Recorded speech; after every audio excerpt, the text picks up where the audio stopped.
আহিলো ভবদেৱ তাৰে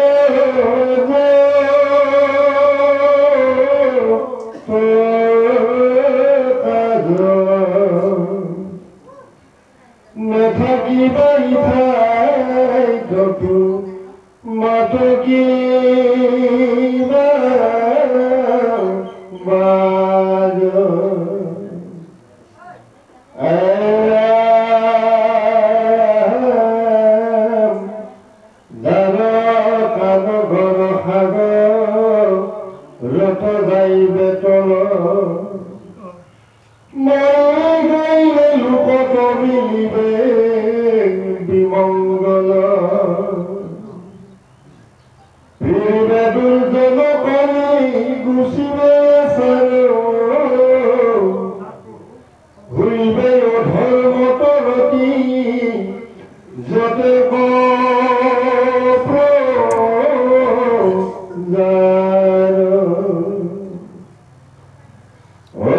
তুমি আমি দুৰ্গয়ে মিলিবে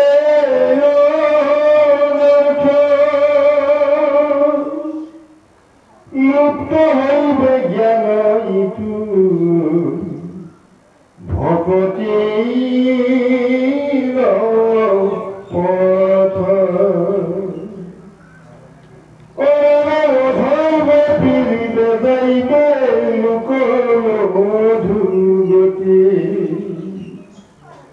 ভকতি গৰাকী তুমি থাকি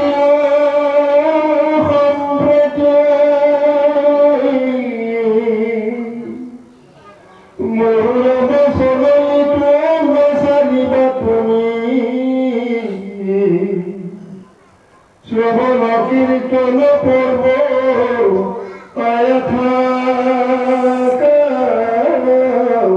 তুমি ভগতি নভাইলে তুমি যাইবে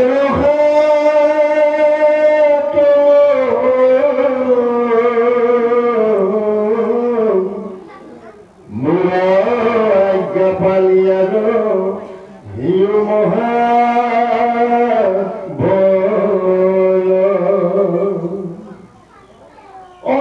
কিন্তু নাথাকিবা কহিলো ভকতি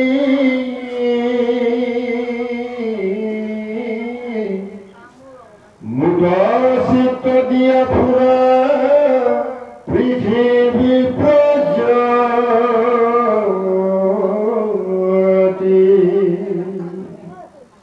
অৰম যত দেখা শুনা মায়াময় স্বপ্ন সম হৰিময় দেখিব কৰামতি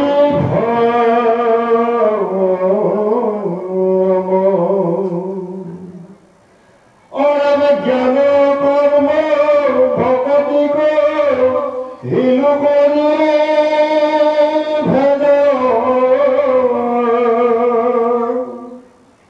ভগতি পৰম পন্থা দিল পৰিছে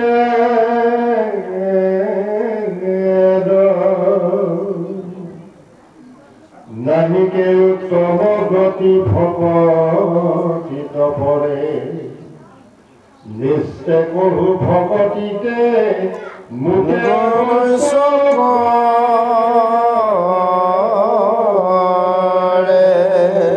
জয় কৃষ্ণ। এতিয়া উদ্ধৱ মহন্তৰ যি দুখ, এই দুখ দেখি প্ৰভু ভগৱন্তই কৃষ্ণই উদ্ধৱক নিজৰ পিতমস্তেই চকুলো মচি আশ্বাস দিছে আৰু উদ্ধৱক কৃষ্ণই কৈছে যে হে উদ্ধৱ, যে মই বংশৰ সংহাৰ কৰি মই দেৱতাসকলৰ মনোবাঞ্ছা পূৰণ কৰিলোঁ আৰু তুমিও এই ঠাইত ৰৈ নাথাকিবা আৰু মই যোৱাৰ লগে লগে দ্বাৰকা নগৰ সাগৰ তলত ডুবিব। আৰু অনেক বিমংগল আহিব আৰু দুজন কলিয়ে এই পৃথিৱী গ্ৰাস কৰিব আৰু অধৰ্মসকলে ৰজা হ'ব প্ৰজাসকলক সেইসকল ৰজাই প্ৰেৰণ কৰিব আৰু জ্ঞান ভকতি পদবোৰ লাহে লাহে লুপ্ত হ'বলৈ আৰম্ভ কৰিব আৰু লোকসকলে এনেভাৱে অধোগতি যাব আৰু সেইকাৰণে তুমি ভকতি পথটো তুমি ধৰি ৰাখিবা যিদিনাখন কৃষ্ণ প্ৰভু ভগৱন্তই বৈকুণ্ঠ পৰাণ হৈছে সেইদিনাখনৰ পৰা কলিযুগ আৰম্ভ হৈছে কলিযুগৰ সিদিনাখনৰ পৰা গণনা হৈছে যে সেইকাৰণে কৈছে হে উদ্ধৱ মই যোৱাৰ লগে লগে কলি ৰাজত্ব হ'ব কলিযুগ আৰম্ভ হ'ব আৰু তেতিয়াৰ পৰা কি হ'ব লোকসকলে মানে ধৰ্মৰ ৰীতি নীতি কথা পাহৰিব অৰ্থাৎ ৰজাসকলো আজিকালি চাব আপোনালোকে এতিয়া ৰাজনীতিৰ ক্ষেত্ৰত দেখিছে উপযুক্ত প্ৰাৰ্থীজনে টিকেট নাপায় যিজনে ৰাইজৰ কাম কৰিব সেইজনৰ ৰাইজে ভোট নিদিয়ে যোনে মিঠা মিঠা কেইটামান কথা ক'ব সেইজনে ভোট দি জিকাব তাৰপিছত ৰাইজৰ কামো নকৰে কাৰণ এইটো শাস্ত্ৰসন্মত দ্বাদশ স্কন্ধ ভাগৱতত লিখা আছে গতিকে তাত আপোনালোক আমি কৈও লাভ নাই আমি প্ৰসংগটো কৈছোঁ আমি দুখো নিদিওঁ হয়নে বাৰু গতিকে এই কথাখিনি সুন্দৰভাৱে কৈছে যে কলি আৰম্ভ হ'ব আৰু যিজন উপযোগী নহয় সেইজনে ৰজা হ'ব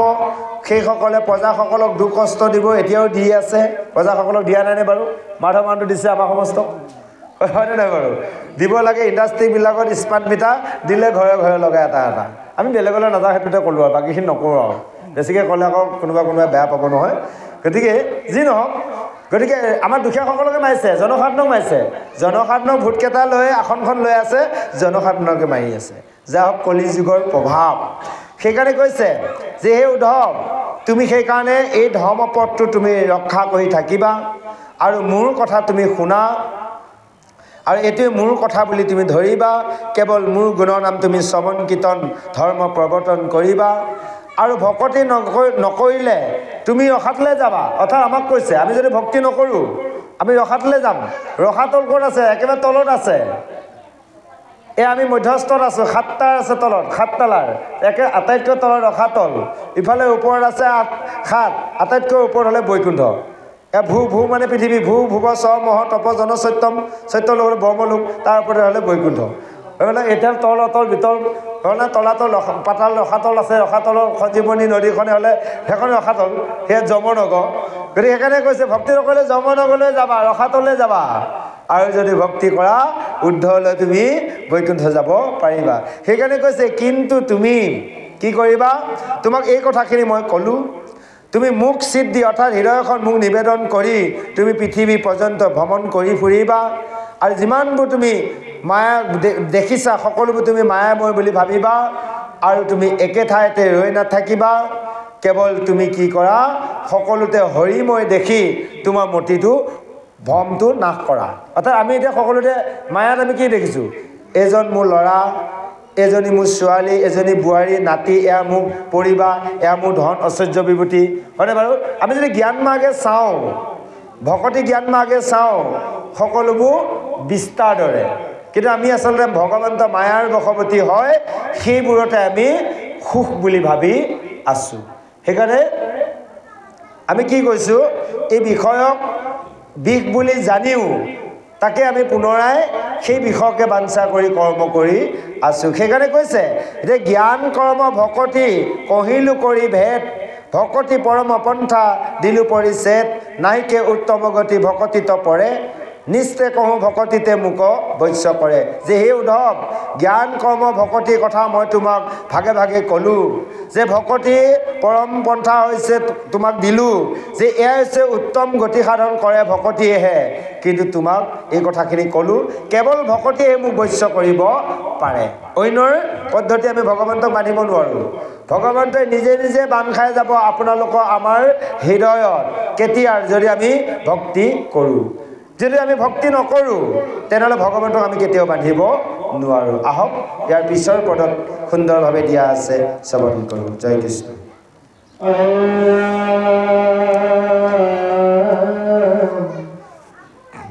ভকতিত পৰে আলো নকৰিবা সখী হেন হলো ধৰে মোৰ শিলা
কেৱলে আমাত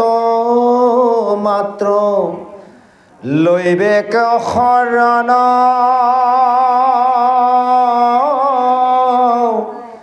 হৈবে কৰ্ম ফল তেজি তেবে সে প্ৰসন্ন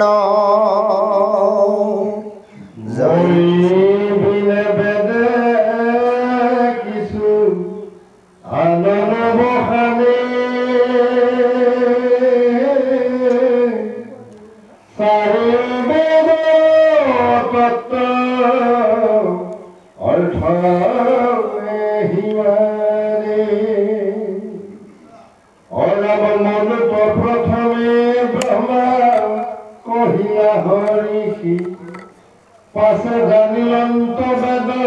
সবে সপ্তঋষি তাতে পাছে পাইলে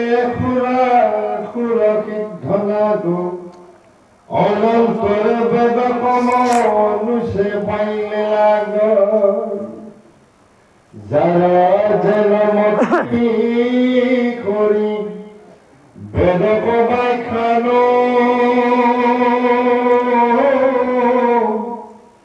নিজৰ ভকতিত এজি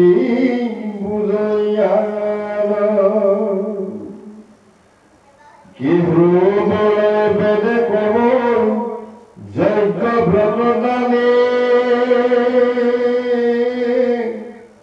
কেহ ভুলয় ক্ষুদ্র দেব ভূজাতির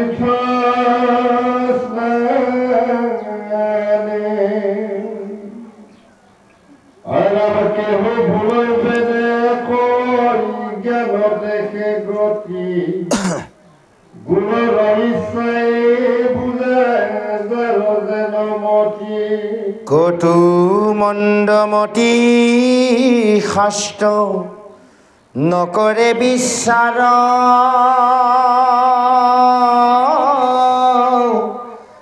কৰয় কুল ধৰ্ম পূৰ্ব পুৰুষ আচাৰ অ হৰি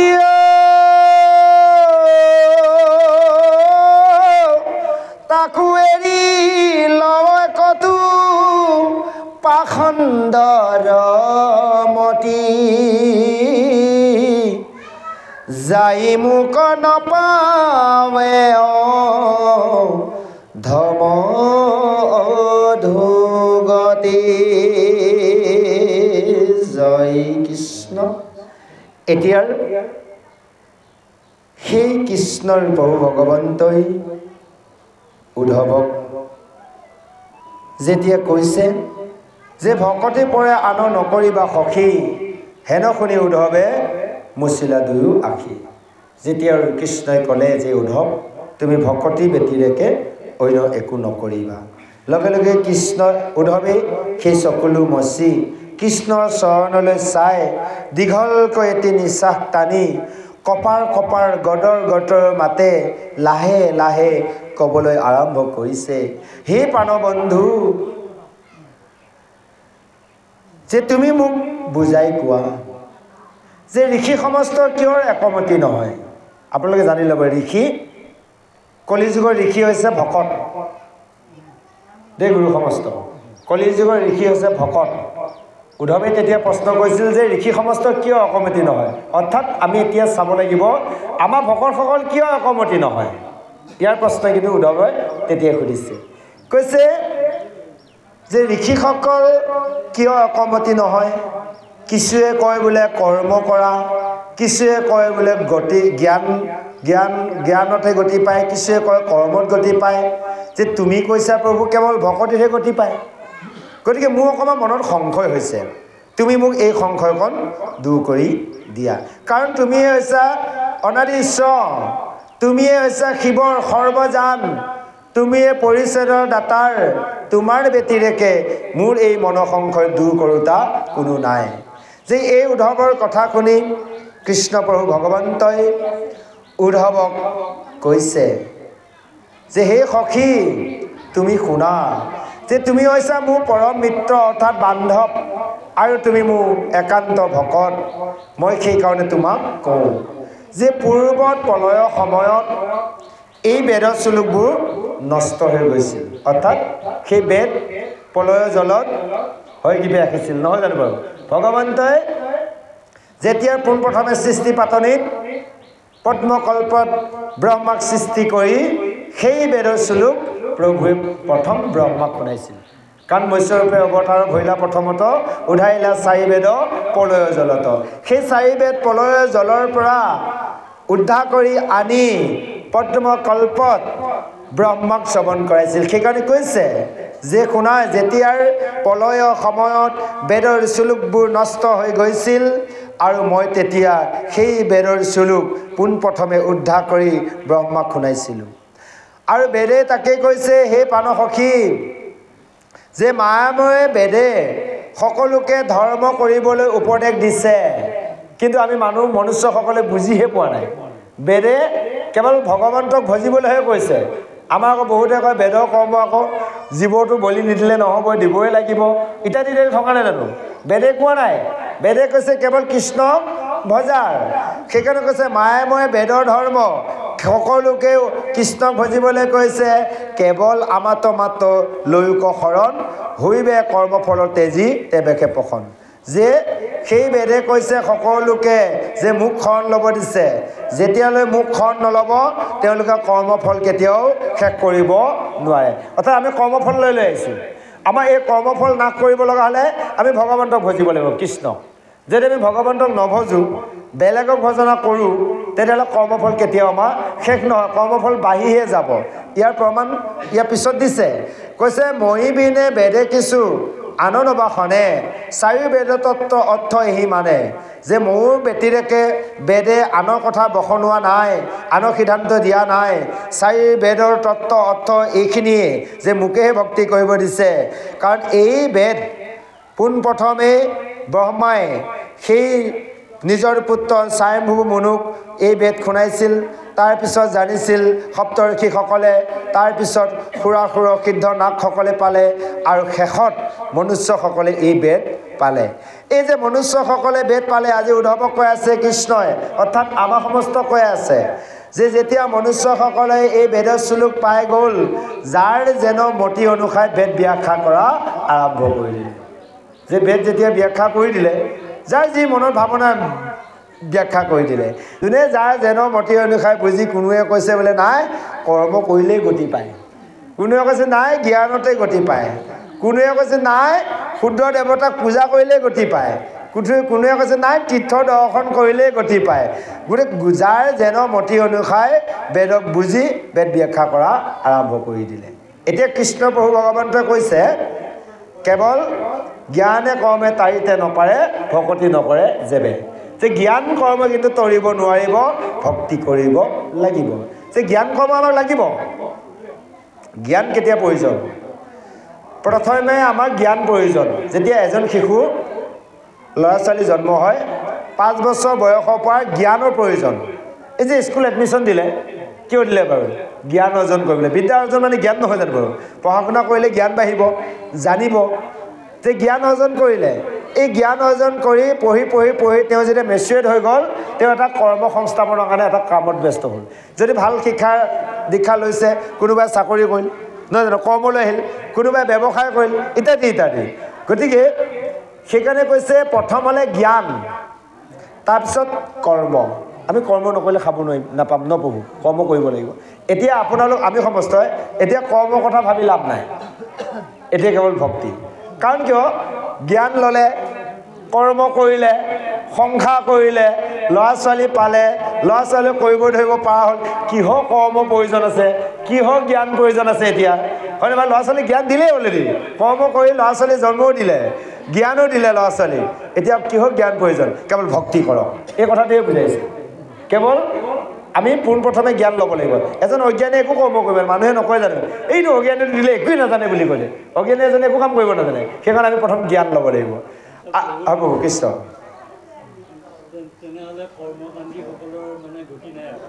গতি নাই মানে ভাগৱতে কৈছে কৰ্মত কান্তি থাকক তেওঁলোক ভক্তি কৰিব লাগিব কৰ্মটো কৰি আছে ভক্তি কৰিব লাগিব যদি তেওঁলোকে কৰ্মতে তৰিম বুলি ভাবিছে তেতিয়াহ'লে নোৱাৰিব আমি কোৱাতে কৃষ্ণ এতিয়া কৈ আছে স্বয়ং দেৱপ্ৰভু গতিকে ভাগৱতৰ সিদ্ধান্ত কৃষ্ণ স্বয়ং শ্ৰীমুখ বাণী আজি উদ্ধৱক কোৱা চলে আমাৰ সমস্তক বুজাইছে যে জ্ঞান কৰ্ম আমাক লাগিব বহু জ্ঞান কৰ্মই আমি জীৱনটোক সজাই পৰাই আনি অৱশেষত আমি এতিয়া কি কৰিব লাগিব ভক্তি কৰিব লাগিব সেই কৈছে কটু মন্দমতি শাস্ত্ৰ নকৰে বিচাৰ কৰে কুলৰ ধৰ্ম পূৰ্বপুৰুষ আশা কিছুমানে কি কৈছে শাস্ত্ৰৰ ভালদৰে বিচাৰ কৰা নাই সেইসকলে মন্দমতি বুলি কৈছে মূৰ্খ বুলি কৈছে আৰু সেইসকলে কি কৈছে পূৰ্ব কুলৰ ধৰ্ম পূৰ্বপুৰুষৰ আচাৰ নীতি কৰি আছে কিয়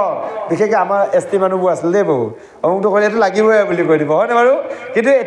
এতিয়াও তেনেকুৱা সমাজত চলি আছে কিছু অন্য সমাজতো চলি আছে যে আমাৰ এইটো পৰম্পৰা আকৌ এইটো কৰিব লাগিব আচলতে আমি বিশ্বাস কৰিব লাগে যে এইটো যে নাপায় কিয় নাপায়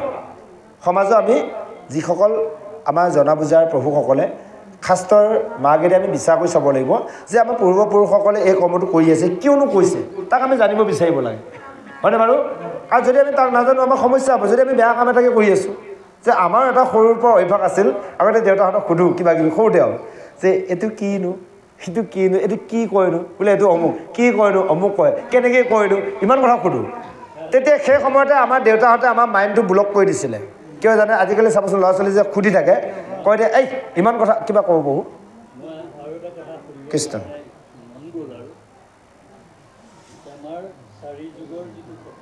হয় চাৰি যুগটো এটা জীৱই চাৰি যুগটো একেটা মানে জীৱনতে পায় নে নাপায় হয় জয় কৃষ্ণ এনে আপোনাৰ আমি দেখিছোঁ সত্য তেতা দ্বাপৰ কলি চাৰি যুগ এতিয়া প্ৰভুজনে যিটো কথা সুধিলে এইটো আমাৰ সুন্দৰ ব্ৰহ্মাণ্ডৰ কথা সুধিছে চাৰি যুগটো পায় কাৰণ যেতিয়া আমাৰ 5 বছৰ বয়সলৈ জন্মৰ পৰা এইটো হ'ল সত্য যুগ দেৱ এজন শিশু জন্মৰ পৰা 5 বছৰ বয়সলৈ সত্য যুগ সেই সত্য যুগত সত্য আৰু মিছা নাই বোলে আমাৰ দেউতা ঘৰতো নাই দুলিটোৰ ভিতৰতো নাই বুজি পাইছে নহয় শিশু ল'ৰাটোৱে কেতিয়াও মিছা কথা নকয় সেইটো সত্য যুগ এই যেতিয়া স্কুল পঢ়া আৰম্ভ কৰি দিলে 5 বছৰ আজিকালিতো 4 বছৰ 4.5 বছৰতে স্কুল দিয়ে কিন্তু শাস্ত্ৰসন্মত 5 বছৰ যে 5 বছৰৰ পৰা আৰম্ভ হ'ল তেতাৰ যুগ তেতাৰ যুগত হ'লে যজ্ঞ সত্য যুগত ধ্যান সেইটো 5 বছৰ ধ্যানত গ'ল তেতাৰ যুগ আৰম্ভ হ'ল 5 বছৰৰ পৰা যজ্ঞ আৰম্ভ কি যজ্ঞ বিদ্যা ল'ব লাগিব পঢ়া শুনা কৰিলে যজ্ঞ হয়নে বাৰু বিদ্যাৰ যজ্ঞ আৰম্ভ হ'ল ইত্যাদি ইত্যাদি আৰম্ভ হৈ গ'ল এই যে যজ্ঞ তেতাৰ যুগ আৰম্ভ হ'ল যেতিয়া গৈ পঢ়া শুনা কৰি মেচুৱেট হয় এগৰাকী বিয়া পতাই দিলে দেউতাকে বা নিজেও আজিকালিতো নিজেই পাতে দেউতাকহঁতৰ মাকহঁতলৈ বাট নেচায় তেতিয়া আপোনাৰ আৰম্ভ হ'ল দ্বাপৰৰ যুগ দ্বাপৰৰ যুগত কি পূজা কাক পুজিব নিজে এগৰাকীক খুৱাওক বোৱাওক পিন্ধাওক আকৌ কাইলৈ নতুনকৈ এটা আহিব হয়নে বাৰু ল'ৰা বা ছোৱালী সেইসকলক পূজা দি থাকক অৰ্থাৎ সেয়া হ'ল দ্বাপৰ যুগ যে পূজা আৰম্ভ হৈ গ'ল এই যে ল'ৰা ছোৱালী যেতিয়া ডাঙৰ হৈ মেচুৱেট হৈ আহিল তেতিয়া আৰম্ভ হৈ গ'ল কলি যুগত নাম সেয়া হৈছে সত্য যুগে ধ্যান তেতাত যজ্ঞ দ্বাপৰত পূজা কলিত হৰি কীৰ্তন বাদে আউৰ নাহিকে দুজা গতিকে এই এতিয়া কলি যুগ আৰম্ভ হ'ল আমাৰ জীৱনৰ প্ৰত্যেকৰে বেলি আবেলি হ'ল কোন মুহূৰ্তত ডুবিব ঠিকনা নাই তথাপিতো আমি প্ৰতিজন অকল বয়োজ্যেষ্ঠ ভকত আইসকলে নহয় নৱপ্ৰজন্মসকলেও জানিব লাগিব সদায় জীৱনৰ প্ৰতিটো দিন শেষ দিন বুলি আমি জীৱনৰ কৰ্ম কৰিব লাগে এতিয়া আমাৰ মানুহে কি কয় দিন সময় হোৱা নাই নহয় ল'ৰা ছোৱালীকেইটা ডাঙৰ হ'ব ভকত হ'ম আৰু হয়নে বাৰু ভগৱানক ভজিম আৰু সাধু সংগত যাম আৰু এই ল'ৰা ছোৱালীকেইটা ডাঙৰ হ'ল ধৰিল নাতিৰ হেবা এই নাতিকেইটাৰ লগতে বৰ দিগদাৰ অকণমান ডাঙৰ হ'ব নাতিকেইটাৰ লগতে থাকিব লাগে নহয় এই বাহানা বনাওঁতে অন্তিম সময়ত যাব সময় হয় নাম ল'বলৈ সময় নহয় আৰু এই নাম একেদিনাখনে লৈ আমি তৰিব নোৱাৰোঁ আমি অভ্যাস যদি এতিয়াৰ পৰা নকৰোঁ নহয় প্ৰভু অন্তিম সময়ত কৰিলে কিবা কামত আহিব নেকি পাহৰি যাম গতিকে আমি আখৰাটো আৰম্ভ কৰিব লাগিব এয়া হৈছে আখৰাৰ ৰিহাৰ্চল মঞ্চ এতিয়াৰ পৰা আমি অভ্যাস কৰি থাকিলে অন্তিম সময়ত সেইজন ভগৱন্তক আমি এবাৰ হ'লেও ৰূপ চিন্তা কৰিব পাৰিম সেই গুৰু সমস্তই মাতৃ সমস্ত সেয়ে কৈছে তাকো এৰি লয় কতো পাখণ্ডৰ মতি যাই মোক নপাৰে অধম অধুগতি যে এয়াকে লৈ কিছুমান পাখণ্ডৰ মতি অনুসাৰে কৰ্ম কৰে সেইসকলে কি হয় অধম আৰু সেইসকলে অধুগতি যায় সেই গুৰু সমস্ত মাতৃ সমস্ত আহক আজি কৃষ্ণ প্ৰভু ভগৱন্তই উদ্ধৱক কোৱাৰ চলেৰে আমাৰ সমস্তক সুন্দৰভাৱে এই কলি যুগত আমি যে ভকতসকলে একমতি নহয় কিছুমানে কওঁ জ্ঞান কৰ্মকান্তিক কিছুমানে জ্ঞানকান্তিক আমি হ'লোঁ ভকতি পন্থৰ ইয়াতে হেল্ল' ইতিমধ্যে উদ্ধৱ মহন্তৰ আজি কৃষ্ণ প্ৰভু ভগৱন্তই বুজোৱাৰ চলে আমাৰ সমস্তক বুজাই দিছে আহক ইয়াৰ পিছত আৰু সুন্দৰ পদে আজি ভাগৱত উদ্ধৱ কৃষ্ণৰ সংবাদ আগবাঢ়িছে আমি শ্ৰৱণ কৰোঁ জয় কৃষ্ণ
কটিয়াতি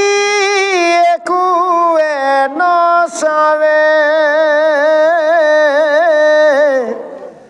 ভকতক পালয় পুত তক যেন মাৱে অৰাম ভকতিৰ মহতত্ৰ কহিয়া নপাওঁ সীমা ভকতিৰ শুনা সখী আশ্চৰ্য মহিমা। জয় কৃষ্ণ। এতিয়া পুনৰ উদ্ধৱ মহন্তক কৃষ্ণ প্ৰভু ভগৱন্তই কৈছে যে হে উদ্ধৱ, যে কৰ্মীসকলক দিনে ৰাতিয়ে কেতিয়াও দুখে লগ নেৰে আৰু জ্ঞানীসকলেও কোনো কাৰণত গতি নাপায় যেতিয়ালৈ ভক্তি নকৰে। যে এই কথাটো আনে কোনেও নাজানে, ইয়াৰ বেদৰ বিচাৰ। সেইকাৰণে তুমি কি কৰা, ভকতি পন্থ গ্ৰহণ কৰা। আজি উদ্ধৱক কোৱাৰ চলে আমাক কৈছে যে সমস্তজনে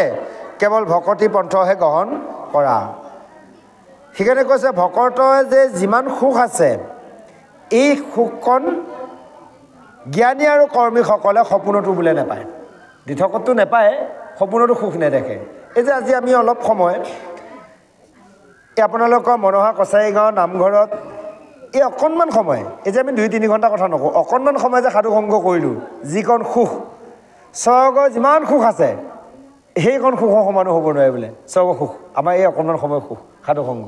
তেওঁ উল্লেখিত কৰিছে। সেইকাৰণে কৈছে যে ইন্দ্ৰ পদকো নকৰে মনে ইচ্ছা,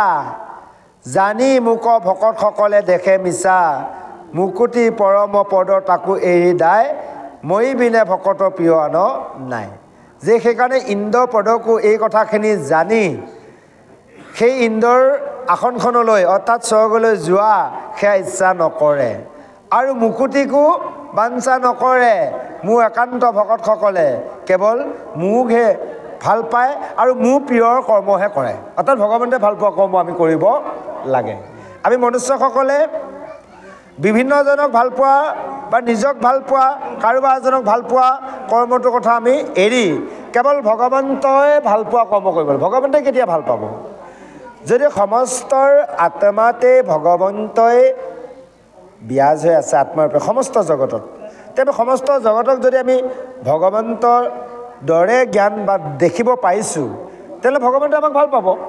সমস্ত আত্মাতে আছোঁ মই হৰি সবাকো জানিবা বিষ্ণু বুদ্ধি কৰি। যে আমি ভগৱানকে ভগৱান বা ভকতকে ভগৱান ভাবিলোঁ, কিন্তু চাৰিমুঠি জীৱক যদি আমি ঈশ্বৰ জ্ঞান কৰিব পৰা নাই, তেতিয়াহ'লে ভগৱন্তে আমাক ভাল পাবনে? নাপাব। তেতিয়া আমি উত্তম ভকত হ'ব লগা হ'লে চাৰিমুঠি জীৱক ভগৱন্তৰ দৰে আমি দেখিব পাৰিব লাগিব। সেইকাৰণে কৈছে মোৰ প্ৰিয়ৰ যেনেকৈ ব্ৰহ্মা, হৰ, হলায়ু, লক্ষী, মোৰ প্ৰিয় ভাৰ্যা, এইসকল যদিও মোৰ পৰম আপোন, তথাপিতো কিন্তু মই সেইসকলতকৈ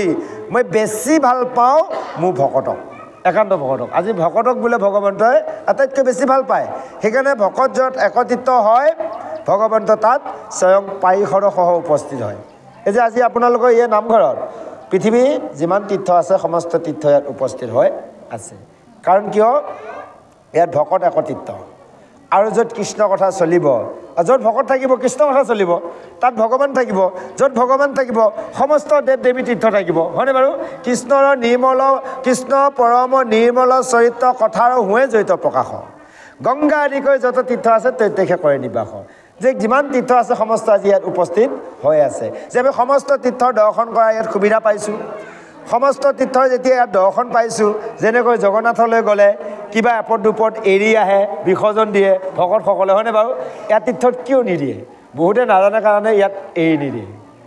ইয়াৰ পৰা আকৌ কিছুমানে আকৌ এনেকুৱা ভকত সংঘলৈ আহি বেয়া বেয়াহে লৈ যায়। কাৰোবাৰ প্ৰতি বেয়া ভাৱ লৈ গ'ল, আছে নহয়? কিবা এটা কাৰণত কোনোবাই কিবা এটা মানে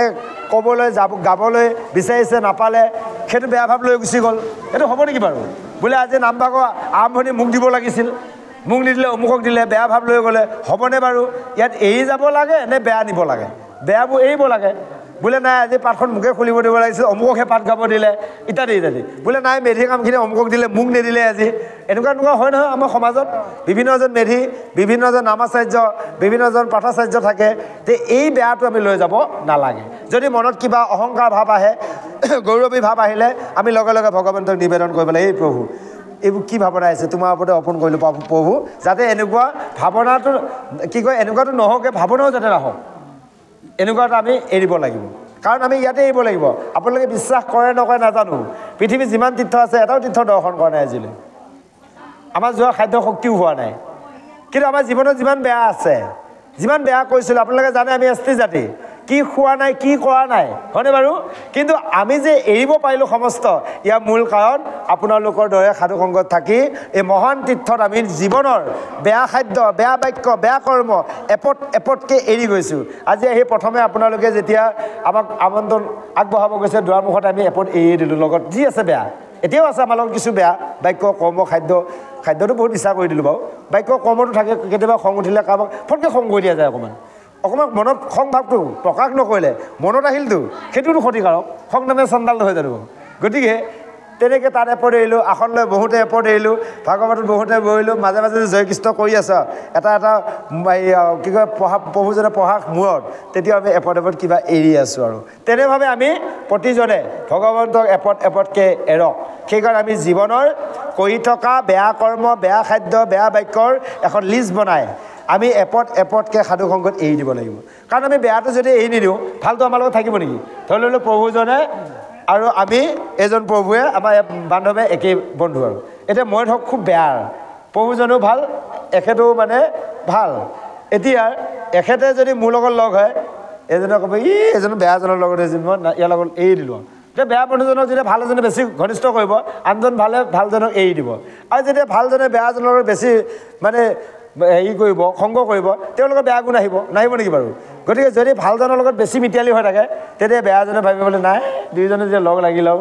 মই নোযোৱাই ভাল। লাহে লাহে বন্ধু এৰি দিলে। তদনো আমি এতিয়া কি কৈছোঁ জানে, নিজৰ লগত বেয়া সোপা আছে। এই যে ভাগৱতত আহি ভাল সোপা ল'ব বিচাৰিছোঁ, ভাল সোপা লগতে নাথাকে। সেইকাৰণে আমাৰ লগত কিছুমানে কয়, ঐ প্ৰভু এই ভাগৱতখন দেখোন আৰু ইমান পঢ়িলোঁ, আজি 40 বছৰ 45 বছৰ পাঠে কৰি আছোঁ, ঐ আজিলৈ ভাগৱতখনৰ ভালদৰে কিছুমান শব্দ বুজিয়ে নাপাওঁ কোৱা বোলো। আপুনি ধৰক 4 বছৰ 5 বছৰ ভাগৱত গালে, 3 বছৰ এতিয়া এনেকৈ ভাগৱত ব্যাখ্যা কৰি আছে। ইয়াৰ কাৰণ হ'লে ভগৱন্তৰ কৃপা 1 নম্বৰ। 2 নম্বৰ হ'ল কি, এই যে আমি জীৱনৰ কিছুমান বেয়া যে এৰি আছোঁ, ইয়াৰ কাৰণে আমাৰ ভাল 2 এটা ভগৱন্তৰ কৃপা কৰি অলপ দি আছে দেই প্ৰভু। গতিকে আমি প্ৰতিজনে জীৱনত কাৰ কাৰ কি বেয়া আছে কোনেও নাজানে নিজে জানে আপুনি কি বেয়া কৈছে তেখেতে কি বেয়া কৈছে কি ভাল কৈছে এটো নিজে জানে আৰু স্বয়ং জগতৰ ঈশ্বৰে জানে সেইজনে দেখি আছে হয়নে বাৰু গতিকে এই নিজৰ বেয়াটো নিজে নিজে বিবেচনা কৰি নিজে নিজে ত্যাগ দিব লাগিব কোনেওতো নকয় হয়নে বাৰু এতিয়া আমি হয় সৎসংগতি মধু কৰি প্ৰাণ বিক্ৰমাদিতা মত গঙাত কৰে স্নান হয় তোমাৰ এখন অন্ত আছে এই অন্তখনে বেয়া ভাল তুমি গোটেইখিনি জানে জানে জানে জানিও তুমি নাজানা হয় এটা তোমাৰ তীৰ্থস্থান ক'ত আছে গৃহত আছে মই আছে তুমি দুনিয়াৰ গংগাত হয় কৃষ্ণ সেইকাৰণে কৈছে প্ৰভু সেইকাৰণে প্ৰভুজনে তেতিয়া এবাৰ আমাক কৈছিল কথাষাৰ এই যেতিয়া লাইনটো গৈছিলে স্পীকাৰ ফিটিং কৰোঁতে আমি কথাখিনি কম বুলি নক'লোঁ এতিয়া আকৌ টানিল যেতিয়া অকণমান চুই দিওঁ কথা হ'ল কি এই যে খাদ্যৰ লগত কথা ক'লে যে ল'ৰা ছোৱালীবোৰে বিশ্বাস নকৰে ইয়াৰ মূল কাৰণটো আমি ডায়েৰী পিতৃ মাতৃসকল 1 নম্বৰ দেই প্ৰভু কেতিয়াবা কেতিয়াবা উপলব্ধি কৰোঁ যে আমাৰ পিতৃসকলে যেতিয়াৰ কিছুমান খাদ্য গ্ৰহণ কৰিছিলে বিশেষকৈ আমাৰ কথা আমি বেছি ভাবোঁ আমি আনক ক'ব নাযাওঁ কাৰণ আমি এছটি মানুহ আছিলোঁ দেউতাহঁতে বহুত কিবা বেয়া বেয়া খাদ্য খাইছিল এই যে আমি যে মানুহে যে খাদ্য খাওঁ ভাগৱতে কৈছে ভাগৱতৰ পৰাই চায়েন্স হৈছেতো হয়নে বাৰু গতিকে ভাগৱতৰ শাস্ত্ৰৰ পৰাই চায়েন্স হৈছে চায়েন্সে সেইটো কৈছে আমি প্ৰতিজন মানুহে খোৱা খাদ্যৰ 72 ঘণ্টা অৰ্থাৎ 3 দিন 3 দিনৰ পিছতহে তাৰ পৰা আমি খাদ্যৰ গুণাগুণটো পাওঁ তেজৰ ভাগটো তেজলৈ গ'ল মলৰ ভাগটো মললৈ গ'ল তেজৰ পৰা আমাৰ কি হয় বীৰ্য শুক্ৰ হয় এতিয়া চাওক যদি আপুনি মই মাছ মঙহ কলি অমিত খাই যদি তেজ বনালোঁ তাৰ যদি সেই তেজৰ পৰা যদি শুক্ৰ হ'ল সেই শুক্ৰ যদি সন্তান জন্ম দিয়া হৈছে তেতিয়া প্ৰভু অলপ ভাবি চাওকচোন বাৰু সমস্যা নহ'বনে বাৰু সেইকাৰণে তৃতীয় স্কন্ধ আখ্যানটো তৃতীয় স্কন্ধ কপিল দেৱহতী আখ্যান এই আখ্যানটো আপোনালোকে ভাগৱতৰ অনুষ্ঠান পাতি নৱপ্ৰজন্ম যুৱক যুৱতী নৱ দাম্পতীসকলক শুনাব লাগে শ্ৰৱণ কৰাব লাগে দেই প্ৰভু বিশেষ প্ৰয়োজন কাৰণ তাত যিমান কথা লিখা আছে সতি সন্ততি তাৰ পৰা আহিব আৰু ধৰি ল'লোঁ কিবা কাৰণত ভুলে চুকে সন্তান জন্ম হৈ গ'ল বেয়াভাৱে হ'ল একো কথা নাই তাক আমি সৰুৰ পৰা কিন্তু নিয়ম নীতি শিকাব লাগিব আমাৰ সমস্যা হৈছে কি জানে আমি ল'ৰা ছোৱালীৰ আগত দেউতাকহঁতে দেখুৱাই দেখুৱাই বেয়া বস্তু খাই আছোঁ ল'ৰা ছোৱালী যেতিয়া ডাঙৰ হৈ গ'ল দেখি আছে তেওঁলোকে আৰম্ভ কৰি দিলে ধৰিবলৈ যদি আপুনি মই কওঁ এই বেয়া খাদ্য নাখাবি আৰু যদি বেয়া হয় তুমি কিয় খাইছিলা আপুনি উত্তৰ দিব কি মই উত্তৰ দিম কি গতিকে নিজে সংশোধনী হয় আনক সংশোধনী কৰিব লাগিব হয়নে বাৰু সেইকাৰণে আমি কি কৰিব লাগিব যে পিতৃ মাতৃসকলৰ দায়িত্ব ল'ৰা ছোৱালী জন্ম দি খুৱাই বোৱাই উৱাই পিন্ধাই ৰখাটোৱে পঢ়া শুনা দিয়াটোৱে আচল কথা নহয় আজি স্কুলত উচ্চ শিক্ষা শিক্ষিত কৰিব পাৰে কিন্তু যদি এটা বস্তু নাপায় তাত আধ্যাত্মিক জ্ঞান নাপায় অৰ্থাৎ নৈতিক শিক্ষা নাপায় এইকণ কিন্তু আমি প্ৰতিজন গাৰ্জেন পিতৃ মাতৃ দিব লাগিব পিতৃ মাতৃ দিবলৈ আমি পিতৃ মাতৃ সেইকণ জ্ঞান নিজে ল'ব লাগিব নিজে আহৰণ কৰি ল'লে আমি দিব পাৰিম যদি আপুনি মই নেজানোৱে ল'ৰা ছোৱালী কেনেকৈ শিকাম হয়নে বাৰু সেইকাৰণে আটাইতকৈ ডাঙৰ কথা প্ৰভুজনে আৰু এটা কথা ক'লে যে এই পিতৃ মাতৃ আমি নৱপ্ৰজন্মসকলক যুৱক যুৱতীসকলক আহ্বান জনাব বিচাৰিছোঁ কাৰণ বৰ্তমান সময়ত সমাজত খেতি চলি আছে এতিয়া বিভিন্নজনৰ পিতৃ মাতৃ জীয়াই থাকোঁতে বিভিন্নজনে বিভিন্ন তীৰ্থ দৰ্শন কৰিছে আচলতে এইটো একেবাৰে ভুল পিতৃ মাতৃ থকা অৱস্থাত কোনো তীৰ্থ দৰ্শন কৰিব যাব নালাগে কাৰণ কৈছে যিমান দেৱৰ আছে সমস্ত দেৱতাৰ ওপৰত নিজৰ পিতৃ দুভাগী চৰণ পিতৃ চৰণত সেৱা কৰিলে সমস্ত দেৱক সেৱা কৰা হয় আৰু নিজৰ মাৰ দুভাগী চৰণত সেৱা কৰিলে সমস্ত তীৰ্থ দৰ্শন হয় আৰু এইখিনিকে নকৰি আজিকালি ল'ৰা ছোৱালী কি কৈছে জানে দুনিয়াৰ তীৰ্থ দৰ্শন কৰিছে মইতো ক'ব পৰা হ'লে গালি দিওঁ হাই নাযাবি বুলি ক'লোঁ আৰু কিছুমানক মই মানাও কৰি দিছোঁ যিসকলে জনা নাই কিছুমানে জানি বুজিও কৈ আছে জানি বুজি মানে মাক দেউতাকো ভুল আছে মাক দেউতাকে আগবঢ়াই দিয়ে যাবলৈ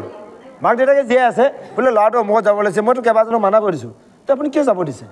আপুনি জীয়াই আছে দেখোন আপোনাৰ আইগৰাকী আছে দেখোন আপুনি কিয় ল'ৰাটোক পঠিয়াইছে তীৰ্থলৈ এই যাব বিচাৰিছে আহি যাব আৰে সেইটো নহয় নহয় সেইকাৰণে কৈছে তীৰ্থ মিবৰে যাবগৈ নেলাগে নাই তুপুইন স্থান পিতৃ মাতৃ সেৱাই সৰ্বশ্ৰেষ্ঠ ধৰ্ম সেই হ'ব বৈকুণ্ঠত স্থান। যিজন যুৱক যুৱতীয়ে নিজৰ পিতৃ মাতৃক সদায় সেৱাৰ কৰে সেইজনৰ জীৱন পথত প্ৰতিটো খোজতে সফলতা লাভ কৰে। যিসকলে পিতৃ মাতৃক অৱমাননা কৰি পিতৃ মাতৃ বাক্য নেৰাখি বিপথে চলে সেইসকলে আপোনাৰ পদে পদে উজুতি খায়। এইটো শাস্ত্ৰসন্মত দেখিও আছোঁ, আমি দেখিও আছোঁ। সেইকাৰণে আমি কি কৈছে, শাস্ত্ৰই আমাক কৈছে, বেদে কৈছে যে প্ৰথমে নিজে ভকত হোৱা, ইন্দ্ৰিয়বৰ্গক ভকত বনোৱা, তাৰপিছত কৈছে পৰিয়ালটোক ভকতি লাইনত অনা। আমি এতিয়া নিজে নিজে বৰ ডাঙৰ ডাঙৰ ভকত হ'বলৈ চেষ্টা কৰিছোঁ, কিন্তু পৰিয়ালত আমি ভকতি গোন্ধ অকণমানো দিয়া নাই। তো হ'বনে বাৰু? তেতিয়া আমি দুখ কৰি লাভ আছে নেকি? গতিকে আমি পৰিয়ালকো ভকতি লাইনলৈ আনিব লাগিব। নিজে ভক্তি কৰাৰ লগত প্ৰথম হৈছে কি, নিজে ভকত হ'লোঁ, আমি দেখা চাই এজন ভকত হ'লোঁ। এতিয়া লোকাচাৰ ভকত হ'বৰ কাৰণে আমি ইন্দ্ৰিয়ক দমন কৰিব লাগিব। ইন্দ্ৰিয়ক যদি দমন কৰিব পৰা নাই তে কি ভকত হ'লোঁ আমি, হয়নে বাৰু? ইন্দ্ৰিয়ক আমি দমন কৰাৰ ব্যৱস্থা কৰিব লাগিব। সেইকাৰণে কৈছে ভগৱন্তই, হে নৰ নাই লোক সমস্ত, তোমালোকে মোক 4টা বস্তু দি পূজা কৰা। 1 নম্বৰ কৈছে পত্ৰম ফলম পুষ্পম জলম। পত্ৰ হৈছে কি, এই আমাৰ কলপাতৰ তুলসী পত্ৰৰ কথা কোৱা নাই, এয়া লাগিবই। পত্ৰ হৈছে আমাৰ হৃদয়, চিত বুলি কৈছে, চিত। হৃদয়খন ভগৱন্তৰ চৰণত কলপত্ৰতে পাৰি দিব লাগিব। এতিয়া কলপাত মেধি প্ৰভুৱে পাৰি দিলে যেনেকৈ আছে তেনেকৈ আছে। এতিয়া হাৱা লগাৰ কাৰণে অকণমান ইফালে ইফালে হৈছে। অৰ্থাৎ হাৱাৰ কি জানে, বিষয়ে হাৱা, বিষয়ে চিন্তা অহাৰ লগে লগে ইয়াত বহি থকা মানুহজনৰ মনটো গ'ল ঘৰলৈ। বৰষুণ যাক আহিল নহয়, গৰুকেইটা থাকিল পথাৰত, হয়নে? এইটো নামঘৰ খালীয়ে হ'ল, আমি দেখিলোৱে। তাৰমানে কি হৈছে, হাৱাটোৱে কৰিল কি হাৱা, বিষয় হাৱা। এতিয়া হাৱা মাৰ কাৰণে ইয়াতো কলপাত এইখনো ইয়াত আছিল, ইয়াৰ পৰা পৰি গ'ল। অৰ্থাৎ বিষয় হাৱাই কাৰোবাক কাৰোবাক আঁতৰাই লৈ গ'ল। অৰ্থাৎ এই যে হৃদয়খন কলপত্ৰতে আমি পাৰি দিব লাগিব ভগৱন্তৰ চৰণত। 1। 2 নম্বৰত কৈছে, 2 নম্বৰ কৈছে ফল। কি ফল বিচাৰিছে? এয়া যে আপোনালোকে কল দিছে, আপেল আঙুৰ দিছে, এয়া ফলটো দিবই লাগিব। আটাইতকৈ ডাঙৰ ফল বিচাৰিছে আপোনালোক আমি জীৱনত কৰা এটাৰ ভাল ফল। আমি ভাল ফলটো ভগৱন্তক দিব লাগে, আমি বেয়া ফলটো দিওঁ ভগৱানক। কি কওঁ জানে, কিবা যদি বেয়া হ'ল চালে কণা ঈশ্বৰটোনো এনেকুৱাই কৰিব পাৰে নে মোক বুলি ক'ব, হয়নে? যদি এসোপামান ক'ব বা ধন টকা পইচা আহিল, আনন্দ পালোঁ, তে কেতিয়াও নকওঁ ঈশ্বৰে দিলে দে বুলি। ক'ব কি, বা বহুত কষ্ট কৰি সেইখিনি আনিছোঁ দেই বুলি ক'ব। ঈশ্বৰক নিদিয়ে কিন্তু। আৰু ভাল ফলটো ঈশ্বৰক দিয়ক, লাগিলে বেয়াটো নিজে লওক, হয় নহয়? আমাৰ বেয়াটো লোৱা অভ্যাস নাই, আমি বেয়াটো ঈশ্বৰক দিম, ভালটো নিজে ল'ম। সেইকাৰণে আমাক কৈছে তোমালোকে সেই ফল প্ৰদান কৰা, ভাল ফল। সেইকাৰণে কৈছে অভাগৱত বিষদালি অবিনাশী ফল, অশান্ত সাধু পাই খাই পাপি নাযায় তল, একদালি বিষয় আছে ওপৰ গুৰি, অডালে ফলে ভৰি আছে তললৈকে জুৰি। সেইকাৰণে কৈছে ভাগৱতৰ এই যি আমাৰ ফল, অবিনাশী ফল, এই ফলটো কোনে পায়? এজোপাই বৃক্ষ আছে সংসাৰত যাৰ শিপা আছে ওপৰৰ ফালে, বাকী বৃক্ষটো পৃথিৱীত আছে। আমাৰ মানৱ শৰীৰ এইজোপা বৃক্ষৰ, ইয়াৰ শিপা আছে ওপৰত, বাকী ডাল ফল আমাৰ তললৈ আছে। সেইকাৰণে আমি অবিনাশী ফল আমি মনুষ্যসকলে দিব পাৰোঁ। কি দিব পাৰোঁ? এই যে আজি আপোনালোকৰ এয়া হয় মনোহা কছাৰী গাঁৱৰ নামঘৰত আজি আপোনাৰ বহাগৰ 20 তাৰিখে, কি কয় 6 তাৰিখে, ইংৰাজী এপ্ৰিলৰ 20 তাৰিখে ৰবিবাৰে যিকণ সময় আমি সমস্ত একত্ৰিত হ'লোঁ, এই যে ফলখন জীৱনত কোনো কাৰণত হেৰাই নাযায়। আপোনালোক আমি সমস্তই ভক্তি মাৰ্গে বৈকুণ্ঠলৈ গুচি গ'লোৱে, যদি কোনোৱে যাব পৰা নগ'ল, ইয়াৰ পিছত আকৌ জন্ম পালে এইকণ ফলে আকৌ লগ ল'বগৈ, আকৌ ডাঙৰ ডাঙৰ ভকতৰ লগত ডাঙৰ ডাঙৰ ভকতৰ সংগত ভকত হ'ব পৰা ব্যৱস্থা আছে। অবিনাশী ফল। বাকী ফলবোৰ হৈছে কি, এই পালে এই নাশ হৈ যায়। সেয়ে কৈছে 2 নম্বৰ ফল। 3 নম্বৰত কৈছে আপোনাৰ পুষ্প। 4পাহ পুষ্প বিচাৰিছে। যে কি পুষ্প? সেয়া হৈছে আমাৰ মনৰ পুষ্প। এই যে আমি কৈ আছিলোঁ ইন্দ্ৰিয়ক দমন কৰা, সেইকাৰণে হৈছে প্ৰথম পুষ্পৰ নাম ইন্দ্ৰিয়ৰ দমন, দ্বিতীয় পুষ্পৰ নাম হিংসা নিবাৰণ, তৃতীয় পুষ্পৰ নাম পানী দয়াময়, ক্ষমা নামে 4 পুষ্প জানিবা নিশ্চয়। প্ৰথম পুষ্প হৈছে ইন্দ্ৰিয়ৰ দমন। ভগৱন্তক আমি ঢেৰ পুষ্প দি আছোঁ। প্ৰথম পুষ্প পৰা নিবেদন কৰোঁচোন সকলো ভকতানীয়ে, বোলে প্ৰভু এই ইন্দ্ৰিয়সমূহক দমন কৰি ল, তোমাৰ ওপৰতে দিলোঁ আৰু কি কৰা কৰিবা, পাইছোঁনে বাৰু ইন্দ্ৰিয়ক দমন কৰিবলৈ? দ্বিতীয়ত কৈছে হিংসা নিবাৰণ, হিংসা বন্ধ কৰাটো পাইছোঁনে? আনক হিংসা কৰাটো বাদেই দিলোঁ, জীৱক ভকতৰ মাজতে হিংসা কৰা হয়, সেইটো আৰু ডাঙৰ কথা, হয়নে? তাৰপিছত 3 নম্বৰত কৈছে প্ৰাণী দয়া মই জীৱসমূহক দয়া কৰিব পাৰিলোনে বোলে গধূলি হ'লে খালী ভাতকেইটা খাবই নহয় কি জীৱ দয়া কৰিলোঁ জীৱকতো একো দয়াই কৰা নাই